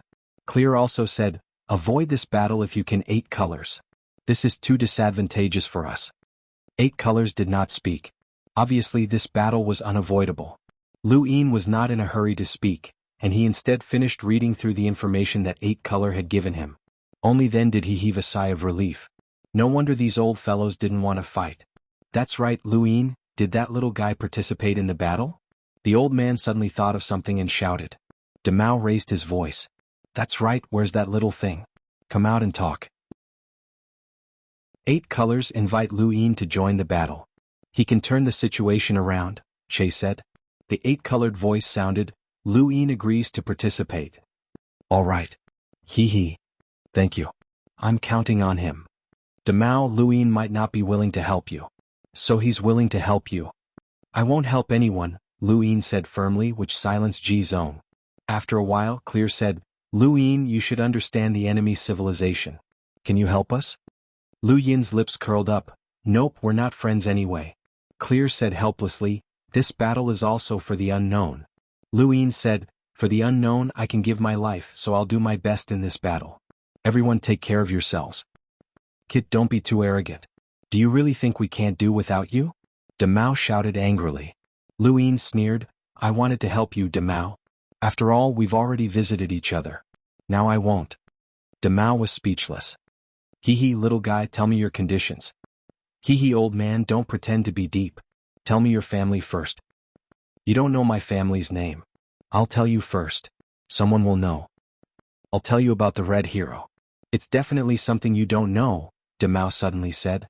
Lu Yin was interested. Sure, tell me first. Will you still help me if I tell you? Humph, how would I know if I don't tell you? You want to gain something without risking anything? Do you think everyone is an idiot like you? You. De Mao was furious. Che was still very polite. Lu Yin, war requires unity to win. The other party is not to be trifled with. They're very strong. If you help us, we'll help you. Lu Yin agreed. Che is right. Okay, for Che's sake, leave the last blow to me. The old man was speechless. It's not that simple. Otherwise you wouldn't be called a hooligan. What else can I do? You don't want me to fight alone, do you? That's not necessary, but you'll have to put in some effort. After all, once the other party notices something is wrong, it may be too late. So, you still want to act? That won't do. It'll take a lot of effort. Do as you please, Lu Yin said and left Whereabouts. Whereabouts, the old man and the others shouted a few times, but there was no response. De Mao said angrily, he's playing with us. Che was very calm. That's not necessary. Lu Yin said he'll leave the last blow to him. De Mao snorted, leaving the last blow to him is called helping? I can even bring my own ultimate combat power below immortality. This is a hooligan. If I'm not careful, I'll be in trouble. Ba Color, must we start a war? Ba Color said, war is not started by one side. The old man laughed. In this war we'll win if we don't lose. That little guy wants benefits. Give him enough benefits and he'll cooperate with us obediently. Ba Color, when will the war begin? 100 days. On the other side, Lu Yin left Whereabouts with a serious expression. This war was not simple and he had to prepare. The first step was to look at the cause and effect. Lu Yin appeared at the back mountain of the Above the Sky sect. He greeted Mr. Mu and threw out the cement. The cement was the owner of the skyline. Back then, Lu Yin found the Red Coat civilization below the stars through this skyline. The cement was heavily damaged by him and thrown into Mount Supreme. He had always wanted to look at the cement's cause and effect, but he didn't have the time. He was delayed by the Red Coat civilization below the stars. Now he had no choice but to look at it because the civilization he was fighting against was the cement, the country of mud and water. The cement was thrown out in a miserable state. Although so many years had passed, it hadn't been able to heal. When he saw the cement again, Lu Yin narrowed his eyes. Sure enough, the cement had fallen to the Eternal Realm. It wasn't because it was heavily injured, but because it wasn't an Eternal Realm powerhouse. The country of mud and water was a strange civilization that used eternal life as bait. It was a famous rogue of the square inch. This civilization was very powerful but also very troublesome. They specialized in collecting civilizations to fight and use civilization as a weapon to restrict Eternal Realm powerhouses. The real reason they were called rogue was their absolute method, cause and effect designation. The so-called cause and effect designation was not the ability to comprehend cause and effect. Instead, all creatures in the country of mud and water could designate the cause and effect of killing them to an existence before they died. It didn't matter if this existence killed them or not. This was also the reason why all the powerhouses in the square inch who understood the country of mud and water were unwilling to fight against them. Eternal Realm powerhouses were most afraid of cause and effect. Even if the Immortal Plume civilization specialized in killing Eternal Realm powerhouses, they relied on their own sleep and the time ability of the Great Dream of the Ages to resolve it. No one could ignore cause and effect. Ancestor Shan was no exception. Therefore, the country of mud and water was called rogue. They were hated by all Eternal Realm powerhouses, but they couldn't deal with them. Civilizations without Eternal Realm powerhouses couldn't beat them. After all, they were a fishing civilization and had more than one Eternal Realm powerhouse. After learning about the characteristics of the country of mud and water, Lu Yin felt that he had encountered a rogue. He finally understood how others felt when they encountered him. Eternal Realm powerhouses didn't want to deal with him. If they lost, they would lose their lives. If they won, they would increase their cause and effect. Those who weren't Eternal Realm powerhouses couldn't beat him. It was really disgusting, so it was called rogue. It was the same for the country of mud and water. When they encountered a stronger civilization, they were unwilling to fight with them. Even if they hurt the enemy, they would lose 800 of their own. Moreover, the loss had to be borne by Eternal Realm powerhouses. It would hurt the foundation of the civilization, and weaker civilizations couldn't beat them. This was also the reason why the old man and the others were in a difficult position. They hoped that all the killed creatures of the country of mud and water would designate cause and effect designation to Luin. Because Luin was an Eternal Realm, it was useless to give him the cause and effect designation. However, it wasn't easy to give him the cause and effect designation. The creatures of the country of mud and water weren't stupid. They could freely designate the cause and effect designation target. Therefore, before the creatures of the country of mud and water were sure that they were killed, they had to let Lu Yin deal with them. They also had to rely on Lu Yin's means to take them away first, and then Lu Yin would fight the creatures of the country of mud and water alone. This wasn't easy. If the creatures of the country of mud and water felt that they were going to die, they would assign the cause and effect designation to the existence that attacked them before Lu Yin appeared. Then it would fail. The so-called cause and effect designation didn't necessarily have to be under the premise of certain death. It could also be before one thought that they were going to die. If Lu Yin wasn't willing to take the initiative to cooperate, then it would be over. Whether it was the old man or De Mao, no one wanted to bear the cause and effect of killing an Eternal Realm powerhouse. They couldn't bear it. Lu Yin was very willing to complete the final blow for them and throw them into the hell of the general appointment platform before killing the powerful creatures of the country of mud and water. It would also benefit him, but he couldn't do anything less. The benefits he wanted were far more than just increasing the cause and effect. As for this cement, it wasn't Eternal Realm. It was written with civilization ink by the powerhouses of the country of mud and water. It was integrated with immortal matter and life energy, and it was raised to the level of Eternal Realm in a short time. Because of the characteristics of the creatures of the country of mud and water, it did achieve short-term immortality, but when the ink in its body was exhausted, it would fall to the Eternal Realm. The country of mud and water was a fishing civilization. Its fishing method was not one-line sky, but this cement, fake Eternal Realm cement. The cement was called mud doll. The information given by Ba Se was very clear. The country of mud and water scattered all the mud dolls in all directions. These mud dolls each had their own means to attract the attention of an Eternal Realm civilization. Finally, they used themselves as bait to bring the country of mud and water over. Chapter 43-31. Lu Yin knew that fishing methods included springboards, source boxes, evil thieves, and portals. Frontline sky and so on, but he didn't expect there to be a fake Eternal Realm. Mudwater Kingdom specialized in fishing for Eternal Realm civilizations. This civilization was quite disgusting, but it was also abnormally powerful. In the information given by 8 colors, there were 8 strongest elders in Mudwater Kingdom. They were the real Eternal Realm in Mudwater Kingdom. And they were Eternal Realms that suppressed Eternal Realms. They collected Eternal Realms into the civilization and became the important weapon of the civilization. They were not easy to deal with. Lu Yin went through the information he had seen in his mind. His eyes fell on the mud doll and he slowly said, "You told me before that you were traveling the distance of inches and looking for civilizations to collect and protect yourself, right?" The mud doll was cut in half by the triple blue sword intent, and it was very miserable. "Yes, let me go. I'm no threat to you." Lu Yin squatted down and stared at the cement. Mud doll. The cement shook although there were no eyes. It looked at Lu Yin in horror. "How did you know?" Mudwater Kingdom Mud doll. 8 elders, designated by karma, important weapon of the civilization. Your civilization can be summed up in 16 words. Civilization as a boat. Inheritor as an instrument. Faith as a movement, absolutely designated. The cement squirmed and the voice was full of shock. "You came from a fishing civilization and had a war with our Mudwater Kingdom. Otherwise you wouldn't know so much." Lu Yin stared at the cement. "The war is about to start again. I have to thank you. It should be your existence that led Mudwater Kingdom here."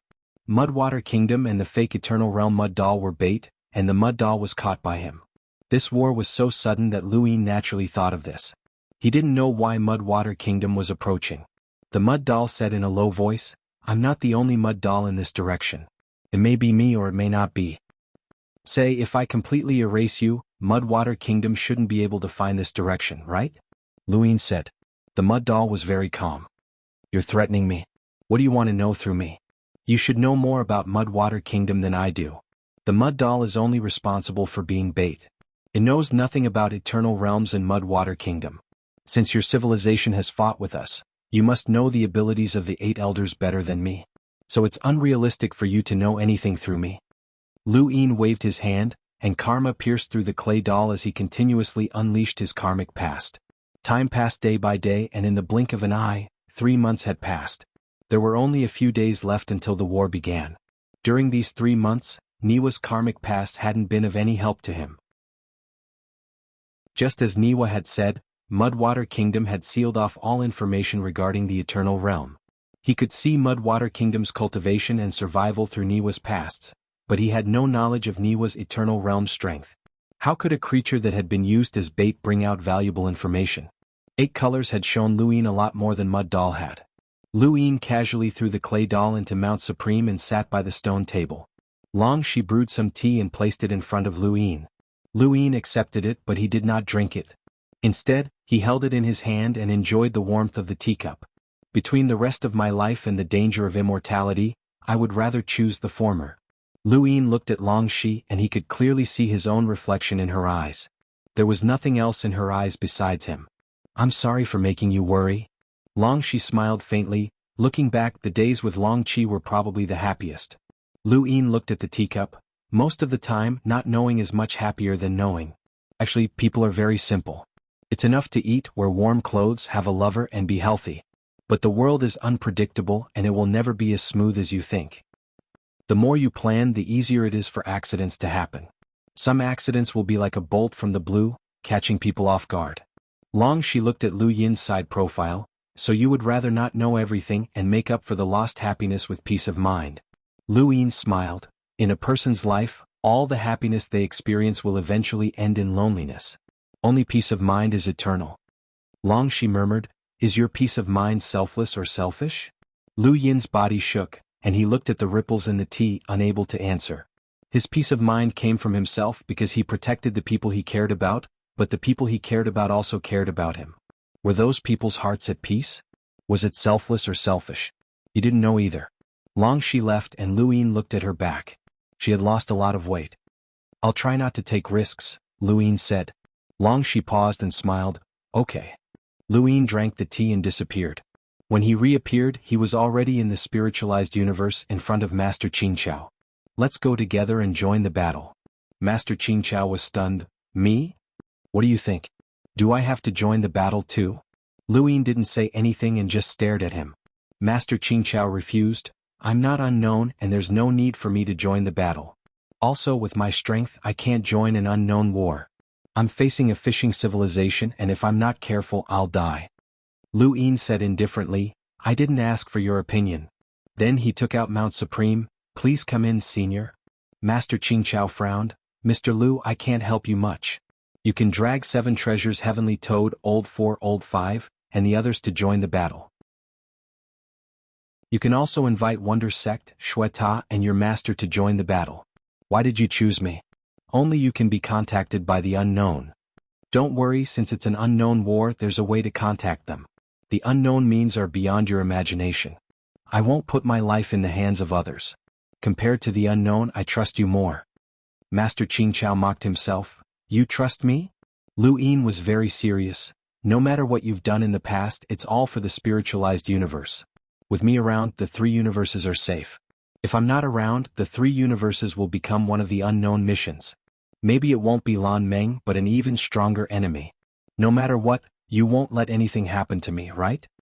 Master Qingqiao looked at Luine helplessly, but I really can't help you in this battle. I want stability for myself and for others, Luine said. Master Qingqiao entered Mount Supreme. Originally, Luine wanted to ask Shueta and 7 Treasures Heavenly Toad for help, but he didn't. If he encountered a disaster that he couldn't escape, Shueta and the others couldn't help him. So, he might as well choose Master Qingqiao. At least Master Qingqiao had the ability to bring him to the unknown. Of course, that was under the most dangerous situation. Should I find another one? Luin thought about it and teleported in front of Eternal Heaven Carrier. The same words and the same choice. Compared to Master Qingqiao, Eternal Heaven Carrier had no room to resist and had to enter Mount Supreme. With 2 Eternal Realm experts protecting him, he felt more at ease. Luin found Qinglian Yu and the others and told them about the battle. Xueta and Jingmin Yu wanted to follow, but Luin stopped them. Needless to say, Mr. Mu wanted to follow. Luin could only say that the purpose of this battle was only to protect the human civilization for 1,000 years. He wouldn't do anything on the battlefield, so he stopped them. He returned to the back mountain of the Above Heaven sect and waited quietly.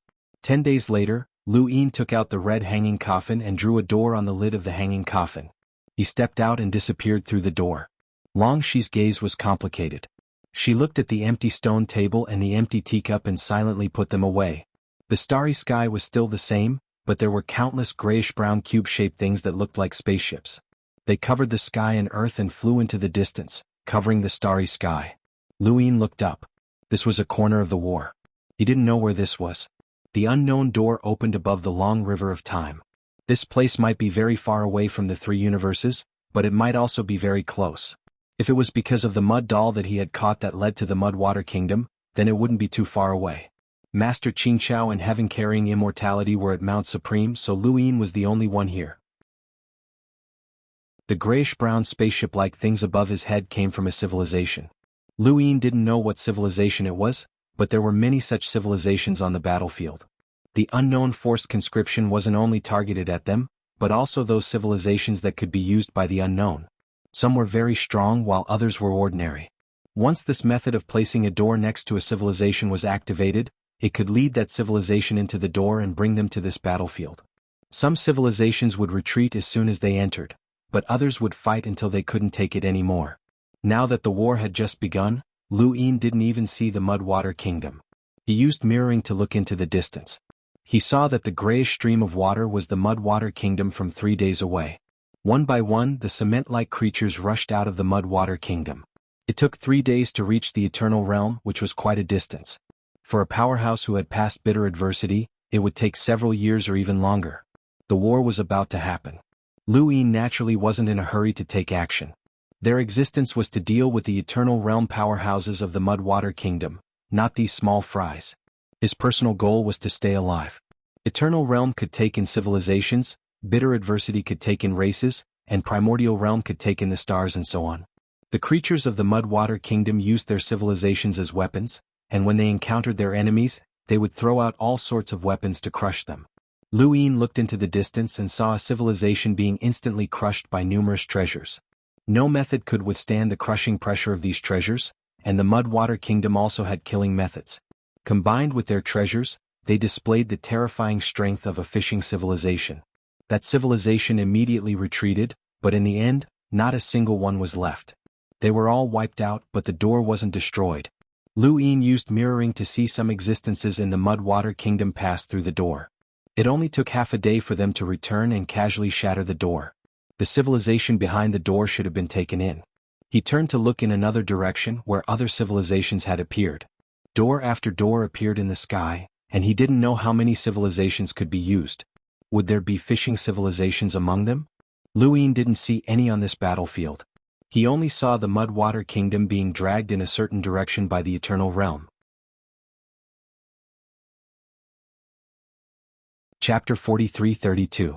This battlefield was one of the regions where the Unknown and Mudwater Kingdom were fighting. Civilizations appeared one after another, and some reacted quickly enough to destroy the door. However, some didn't even have the ability to destroy the door. Luin frowned. This couldn't go on as it would only strengthen the Mudwater Kingdom. The more civilizations were absorbed, the more the Eternal Realm and the Mudwater Kingdom wanted to be absorbed. The unknown civilizations weren't trying to stop the Mudwater Kingdom, and they couldn't stop it either.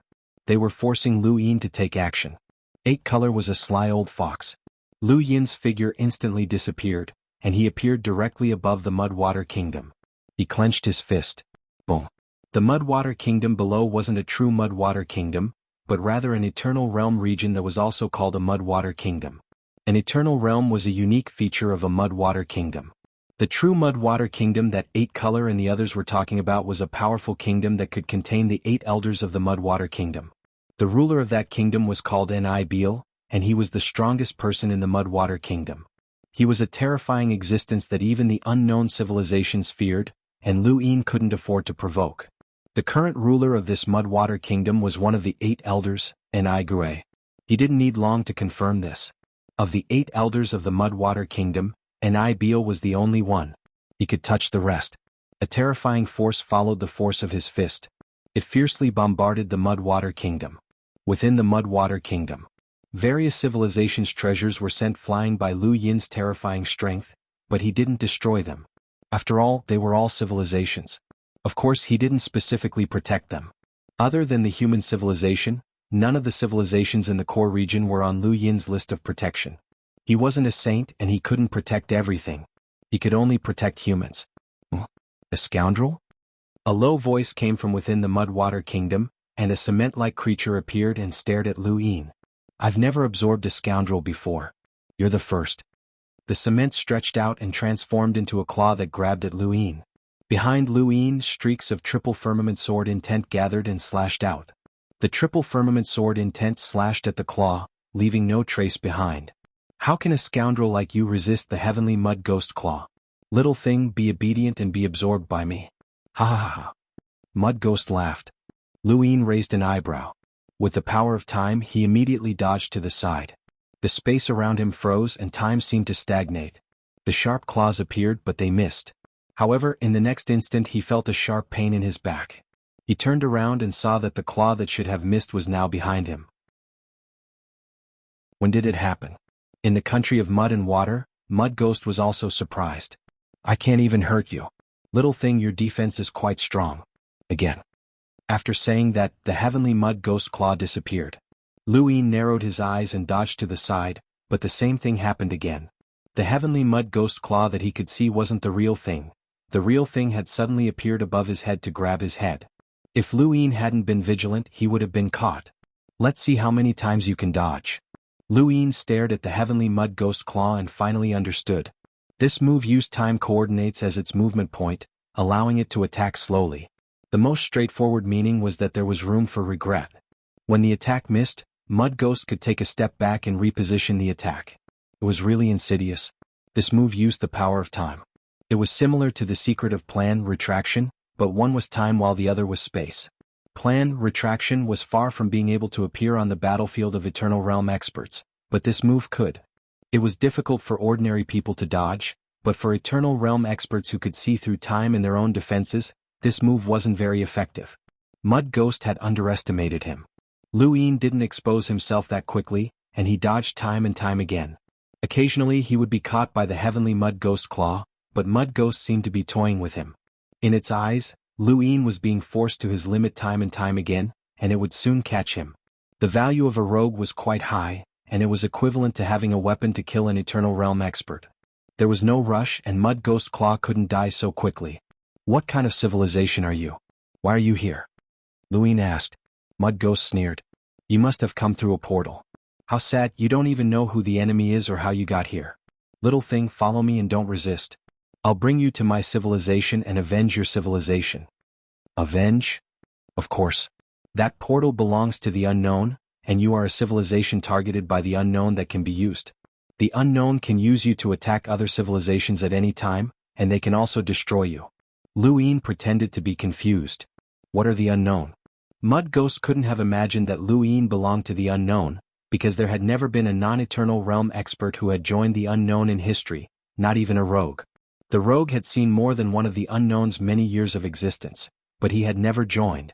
Mud Ghost also hadn't expected that a rogue like Lu Yin would join. Lu Yin hoped to re-examine the unknown through Mud Kingdom. The unknown is a fishing civilization, but it's not quite right to call it a civilization. They are a collection of monsters that specialize in slaughtering civilizations. They use civilizations to balance civilizations, and they use civilizations to kill civilizations in an attempt to contaminate the entire sphere. The entire sphere. Join my Mudwater Kingdom and you won't have to be afraid of the unknown. Although the unknown is powerful, they aren't invincible. The square inch is boundless, and there are civilizations that can fight against the unknown. I know. Since you appeared here and we were drawn here by the unknown, you must be a civilization that can fight against the unknown. We are not. Luin was surprised. Not. Mud Ghost said, we can only ensure that you don't have to be afraid of the unknown after joining, but it is impossible to defeat them. The unknown cannot be defeated. If that's the case, why do you still want to fight against the unknown? The unknown cannot be defeated, and neither can we. Little thing, come with me. With that, a piece of paper appeared in Mud Kingdom, and it kept folding until it covered the sky. Lu Yin's eyes narrowed. This was Mud Ghost's true method. The paper folded into a mountain that pressed down on the starry sky, covering everything that Lu Yin could see with the naked eye. At the same time, the Heaven Mud Ghost claw grabbed at Lu Yin from below. Up and down it was forcing Lu Yin. If Lu Yin was just an ordinary rogue, he wouldn't have been able to block this move. Just the mountain formed by the civilization treasure wasn't something he could withstand. But he wasn't an ordinary rogue. He raised his arm and pressed his palm against the mountain of civilization, easily supporting it under Mud Ghost's shock. Mud Ghost exclaimed, "Impossible! How can you withstand the pressure of a civilization?" Lu Yin didn't use any power, and he didn't need to. What he used was willpower. The civilization was not destroyed, and there was willpower in a civilization. He used the willpower of this civilization to resist the pressure of this civilization, easily making Mud Ghost doubt life. Below, the Heaven Mud Ghost claw waved casually and blasted Mud Ghost claw back. Lu Yin raised his other hand and raised his index finger. Streaks of triple firmament sword will slash down from top to bottom, slashing at Mud Kingdom, the water flow, and Mud Ghost. Mud Ghost sneered. So that's how it is. You're a ruthless character. You were just pretending, but do you really think you can deal with an Eternal Realm expert from a fishing civilization? Little thing, you're too arrogant. Let's see how much you can take. With that, the civilization treasure folded into pieces of paper blasted at Lu Yin. At the same time, Mud Ghost himself also rushed at Lu Yin. Lu Yin was no stranger to this scene. He had been collected by Mud Doll and his portrait was drawn, but Mud Doll wasn't strong enough to draw him, but Mud Ghost was different. Lu Yin pushed aside the civilization treasure, and his willpower offset the pressure of all the civilization treasures. These pieces of paper were really paper to him, and they were light as a feather. In front of him, Mud Ghost attacked, and in front of him was the Heavenly Mud Ghost claw. The Divine Seal catalog bloomed above Lu Yin's head, and the triple firmament sword will, hidden sword, Sword Dao River. The Sword Dao River was magnificent as it poured down on Mud Ghost. The Heavenly Mud Ghost claw was directly shattered by the Sword Dao River. Mud Ghost hurriedly dodged, and the Sword Dao River chased after it under Lu Yin's control. Mud Ghost was one of the 8 elders of Mud Kingdom, and it was rarely in such a difficult situation, mainly because the civilization treasures were useless against Lu Yin. It would rather fight against an Eternal Realm expert, who didn't dare to take on the civilization treasures head-on for fear of destroying them and being bound by karma. Those who weren't Eternal Realm experts couldn't withstand the pressure of the civilization treasures. But who would have thought that it would run into Lu Yin, who was able to ignore the civilization treasures' pressure with his shameless strength? Mud Ghost Claw couldn't withstand Lu Yin's strength, and all of its techniques were restrained. It was the Heavenly Mud Ghost Claw that was being chased after. Lu Yin split off a portion of his Sword Dao River and directly slashed at the Mud Water Kingdom, tearing it apart and wiping out all of the mud water creatures within. There was no need to hold back, as these creatures were constantly collecting civilizations, races, and families. Those who had been collected would forever be trapped in a painting, unable to move. That kind of pain was enough to drive a person insane. The unknown was not a good thing, and the Mud Water Kingdom was no different. Actually, civilizations that were separated by inches only had survival, and there was no right or wrong. It was normal for the Ninth Firmament universe to attack other civilizations because they were too close. Compared to other civilizations, human civilization wasn't a good thing either. There were black and white walls in one's heart, and at this moment, Lu Yin's heart was completely leaning towards the black side. He killed without mercy. Mud Ghost roared, "You're courting death. I'll collect you and slowly torture you to death." The paper flew out of the Mud Water Kingdom and turned into tiny chains that continuously linked together. Finally, it turned into a large net that enveloped Lu Yin. The inescapable net. Lu Yin raised his hand and was about to use his willpower to dissolve it when he suddenly felt that something was wrong and dodged. The inescapable net continued to expand and enveloped him. This was not an ordinary civilization treasure, but an eternal life realm. Among the civilizations collected by the inescapable net, there were eternal life realms. Although it was said that the inescapable net was suppressed by the civilization, it was actually suppressed by the eternal life realm. Mud Ghost's body continued to boil. To be able to force me to become one of the 8 elders, this is my killer move. Little thing, you're the strongest among the rogues. Be obedient and be collected by me. Lu Yin's eyes narrowed as the inescapable net fell over his head. He had more than one way to break it, and at least he could teleport away immediately. But there was no need for that. Mud Ghost's strength was not enough to force him to teleport away. Chapter 43-33. It would be great if the 8 elders of Mud Kingdom were all as strong as Enai. Unfortunately, Enai should be the weakest among the 8 elders. Otherwise, Ba Color wouldn't have let him face him. Ba Color didn't know that his strength was constantly leaping and that his true strength was qualified to fight against an existence that fit the 2 laws. The inescapable net fell. Lu Yin's heavenly eye opened on his forehead, oppressing all living things from the inside out. Purple eye power was released, and the inescapable net was blocked by the purple eye power and couldn't fall. Enai looked at Lu Yin, who was calm under the purple eye power, in disbelief. This was the weight of a civilization combined with the weight of an eternal life realm. How could he block it? It was equivalent to directly blocking the pressure of an eternal life realm. Was this something a scoundrel could do?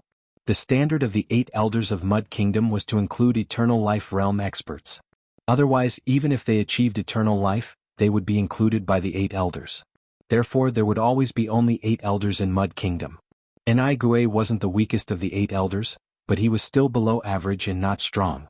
If it weren't for his inherited karma, he wouldn't be able to represent the strength of a fishing civilization. Even so, he was still an eternal life realm expert and had a civilization treasure that included eternal life realm experts as a killer move. He had an absolute advantage against an eternal life realm expert of the same strength. However, he didn't expect to face Lu Yin. All methods were ineffective. How could this be? Where did this monster come from? Lu Yin took a step forward. In his palm, the triple firmament sword intent moved with his heart. A sword swept past and Enai body was torn apart. He waved the inescapable net to bind Lu Yin. However, the inescapable net couldn't move as it was restrained by the purple eye power. The deep dark sky was now filled with purple.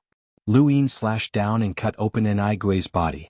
Enai kept resisting with the heavenly mud ghost claw, but it was powerless against Lu Yin's sword. The most frustrating thing was that karma couldn't threaten Lu Yin. This was the absolute method of Mud Kingdom and had a miraculous effect in restraining eternal life realm experts. However, it had encountered Lu Yin. Lu Yin's eyes were cold. As one of the 8 elders, he couldn't escape the reward. If the 8 elders were as strong as he was, he could kill his way through Mud Kingdom. Enai ran away, dragging the inescapable net and running in the direction he came from. He was powerless in this battle.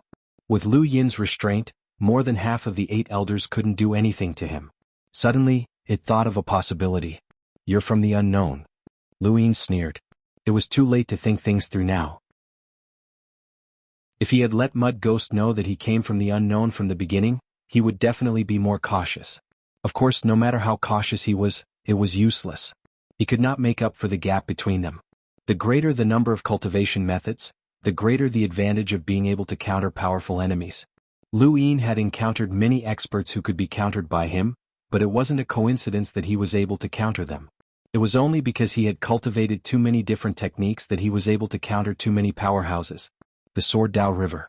The Mud Ghost looked back and suddenly charged towards Lu Yin, covered in cement. Lu Yin's eyes flashed and he teleported behind Enai. Enai's eyes were empty. Gone?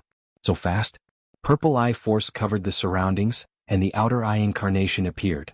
At the same time, the river of Sword Dao poured down, exactly the same as when he dealt with the Mud Child. Streaks of triple firmament sword intent slashed into the eye power.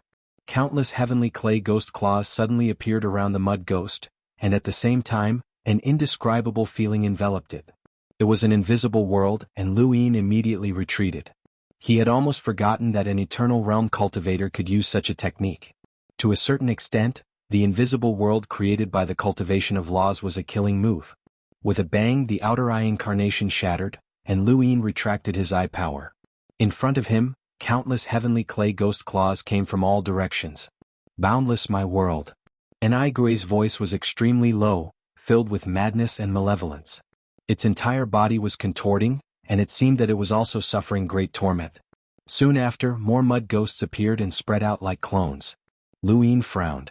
Clones? No, this couldn't be some kind of law, right? What law could cause him to change so much? Before he could think further, countless mud ghosts attacked with countless heavenly clay ghost claws. Lu Yin raised a hand and the rogue Golian appeared, surging with vitality. It was accompanied by the heavenly eye's oppressive might, making it difficult for Lu Yin to advance. He faced Enai Gue, raised the Golian and slashed. His figure disappeared in an instant and the Golian fell. Enai Gue wanted to escape, but its body was split in two from behind. It was shocked. What? Lu Yin spun the Golian in his hand, slashing horizontally, diagonally, and vertically. Enai Gue's body was continuously chopped into pieces. Finally, Lu Yin clenched the Golian and struck out with a palm, sending the broken pieces of Enai Gue's body into the Hell of General Appointment to increase his karma. Inside the Hell of General Appointment, his karma skyrocketed. Enai Gue's karma was much greater than that of the parallel sequence and the others. Although it was far from being comparable to the immortal masters, it was still an ordinary eternal realm karma. After some time, Lu Yin released Enai Gue from the Hell of General Appointment. Enai Gue had been severely injured and was unable to escape. Its body floated through the starry sky like a stream of water, just like Enai Wa after being severely injured. Lu Yin looked down at Enai Gue from above. Do you still want to take me in now? The cement continued to bubble, emitting intermittent sounds. You kill me and I Enai Beluo will kill you. Lu Yin clasped his hands behind his back. Perhaps. Why don't you think of a safety plan for me? Maybe I don't want to kill you? You don't know. You don't know. Enai Beluo won't let you go. Enai Gue's voice was extremely weak. I've already assigned the karma to you. As for the rest, the 8 elders can sense it. Although you aren't affected by the karma of my death is like a beacon that will hunt you down. Lu Yin's gaze turned cold. He didn't know whether Enai Gue was telling the truth or not, but he wasn't willing to take the risk. If what Enai Gue said was true, then this battlefield wouldn't be easy to survive. But if he didn't kill Enai Gue, there would be no reward. Lu Yin could only capture Enai Gue and put him into Mount Supreme first. It wouldn't be too late to kill him after leaving this battlefield. Enai Gue's inescapable net was also released after it was severely injured. Just like the civilizations that Enai Wa released before, this starry sky now had a huge cosmic civilization and an eternal realm that was taken in by Enai Gue. This eternal realm was already half dead. Otherwise it wouldn't have been taken in. Lu Yin couldn't see the original body of this eternal realm. More than half of its body had disappeared. It should have been wiped away by Enai Gue. Enai Gue's methods were frightening. Since it's already like this, I'll give you relief. You won't have to suffer forever, but you have to give me a reward. After saying that, Lu Yin also put this eternal realm into the Hell of General Appointment to increase karma. After the increase was done, he helped it to be free. Creatures that weren't part of their civilization encountered in the space of dimensions would definitely not be friendly. If it was strong, it would be at your mercy. If it was weak, it would try its best to avoid you. Lu Yin didn't think that this half-dead eternal realm would be able to repay him after saving it. There was no mercy in the universe. Helping it to be free was the greatest mercy. Lu Yin didn't know how big the range of the heavenly Tao of karma was now. He hadn't released it completely, so it was better to leave it in this battlefield for now. If everything went well, he could get rid of the 8 elders after this battle. The increased karma would definitely exceed the great karma celestial phenomenon. Just thinking about it made him excited. The heavenly Tao of karma's range exceeded the great karma celestial phenomenon, but it didn't mean that he had surpassed the Azure Lotus defense. At least it meant that he was extremely close to the Azure Lotus defense in terms of karma. The more karma one had, the more methods one had.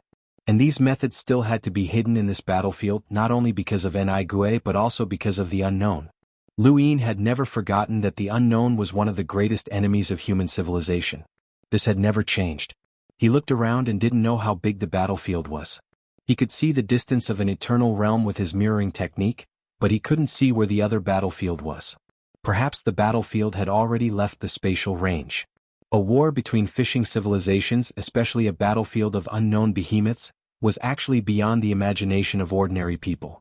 Lu Yin didn't leave and stayed where he was. He couldn't find the other battlefields, but the unknown could find him. Soon, a portal appeared in front of him and the 8-colored voice said, "Congratulations, Lu Yin. You have captured Enai Gue and killed it. 4 stars reward will be given." Lu Yin looked at the portal. It wasn't easy. I was also injured. This battlefield is over.